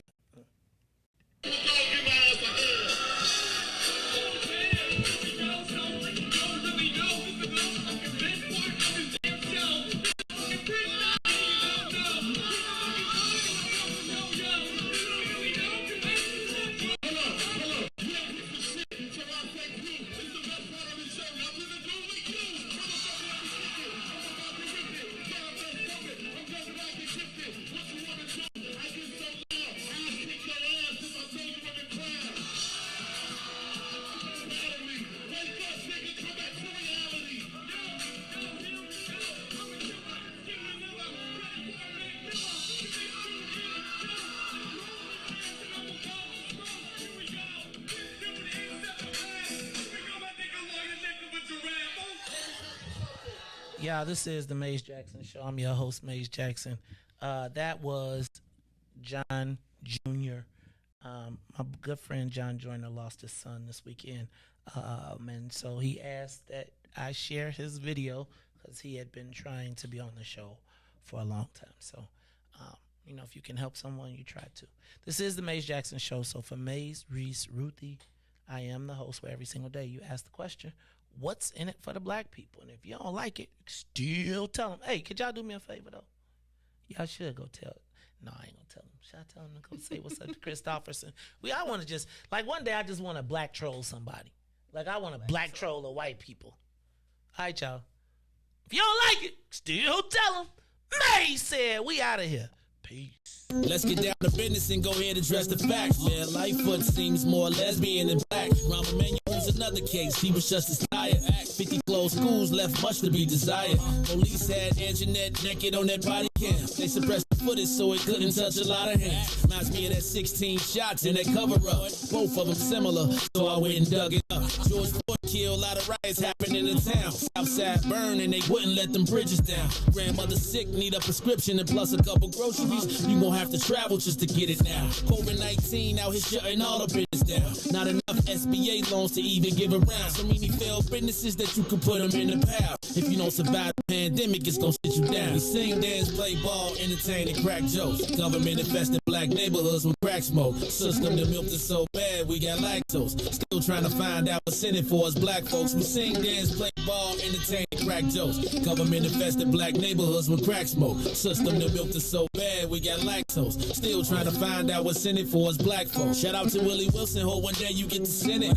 We need some different players in the game to handle business. Too many shady characters like Madigan and Blago. But when you really break it down, it's typical Chicago. City full of gangsters, it's what the land was built on. Same streets with hood legends, DNA get spilled on. Carjackers out here lurking, trying to get they steal on. Looking for a block to put them Hellcat wheels on. Let us give bogus appraisals a red line. Car crackers out here getting minimal fair time. And I'm a seal carry, I stay with the pipe. But Illinois gun laws giving minimal rights. Stay up on the swivel, make sure I'm moving tight. Check all of my mirrors when I pull up to the light. Pick my homie up from out of town, man, he caught a flight. He was hella nervous, told him, shorty, this is a way of life. We sing, dance, play ball, entertain, and crack jokes. Government infested black neighborhoods with crack smoke. System that milked us so bad, we got lactose. Still trying to find out what's in it for us black folks. We sing, dance, play ball, entertain, and crack jokes. Government infested black neighborhoods with crack smoke. System that milked us so bad, we got lactose. Still trying to find out what's in it for us black folks.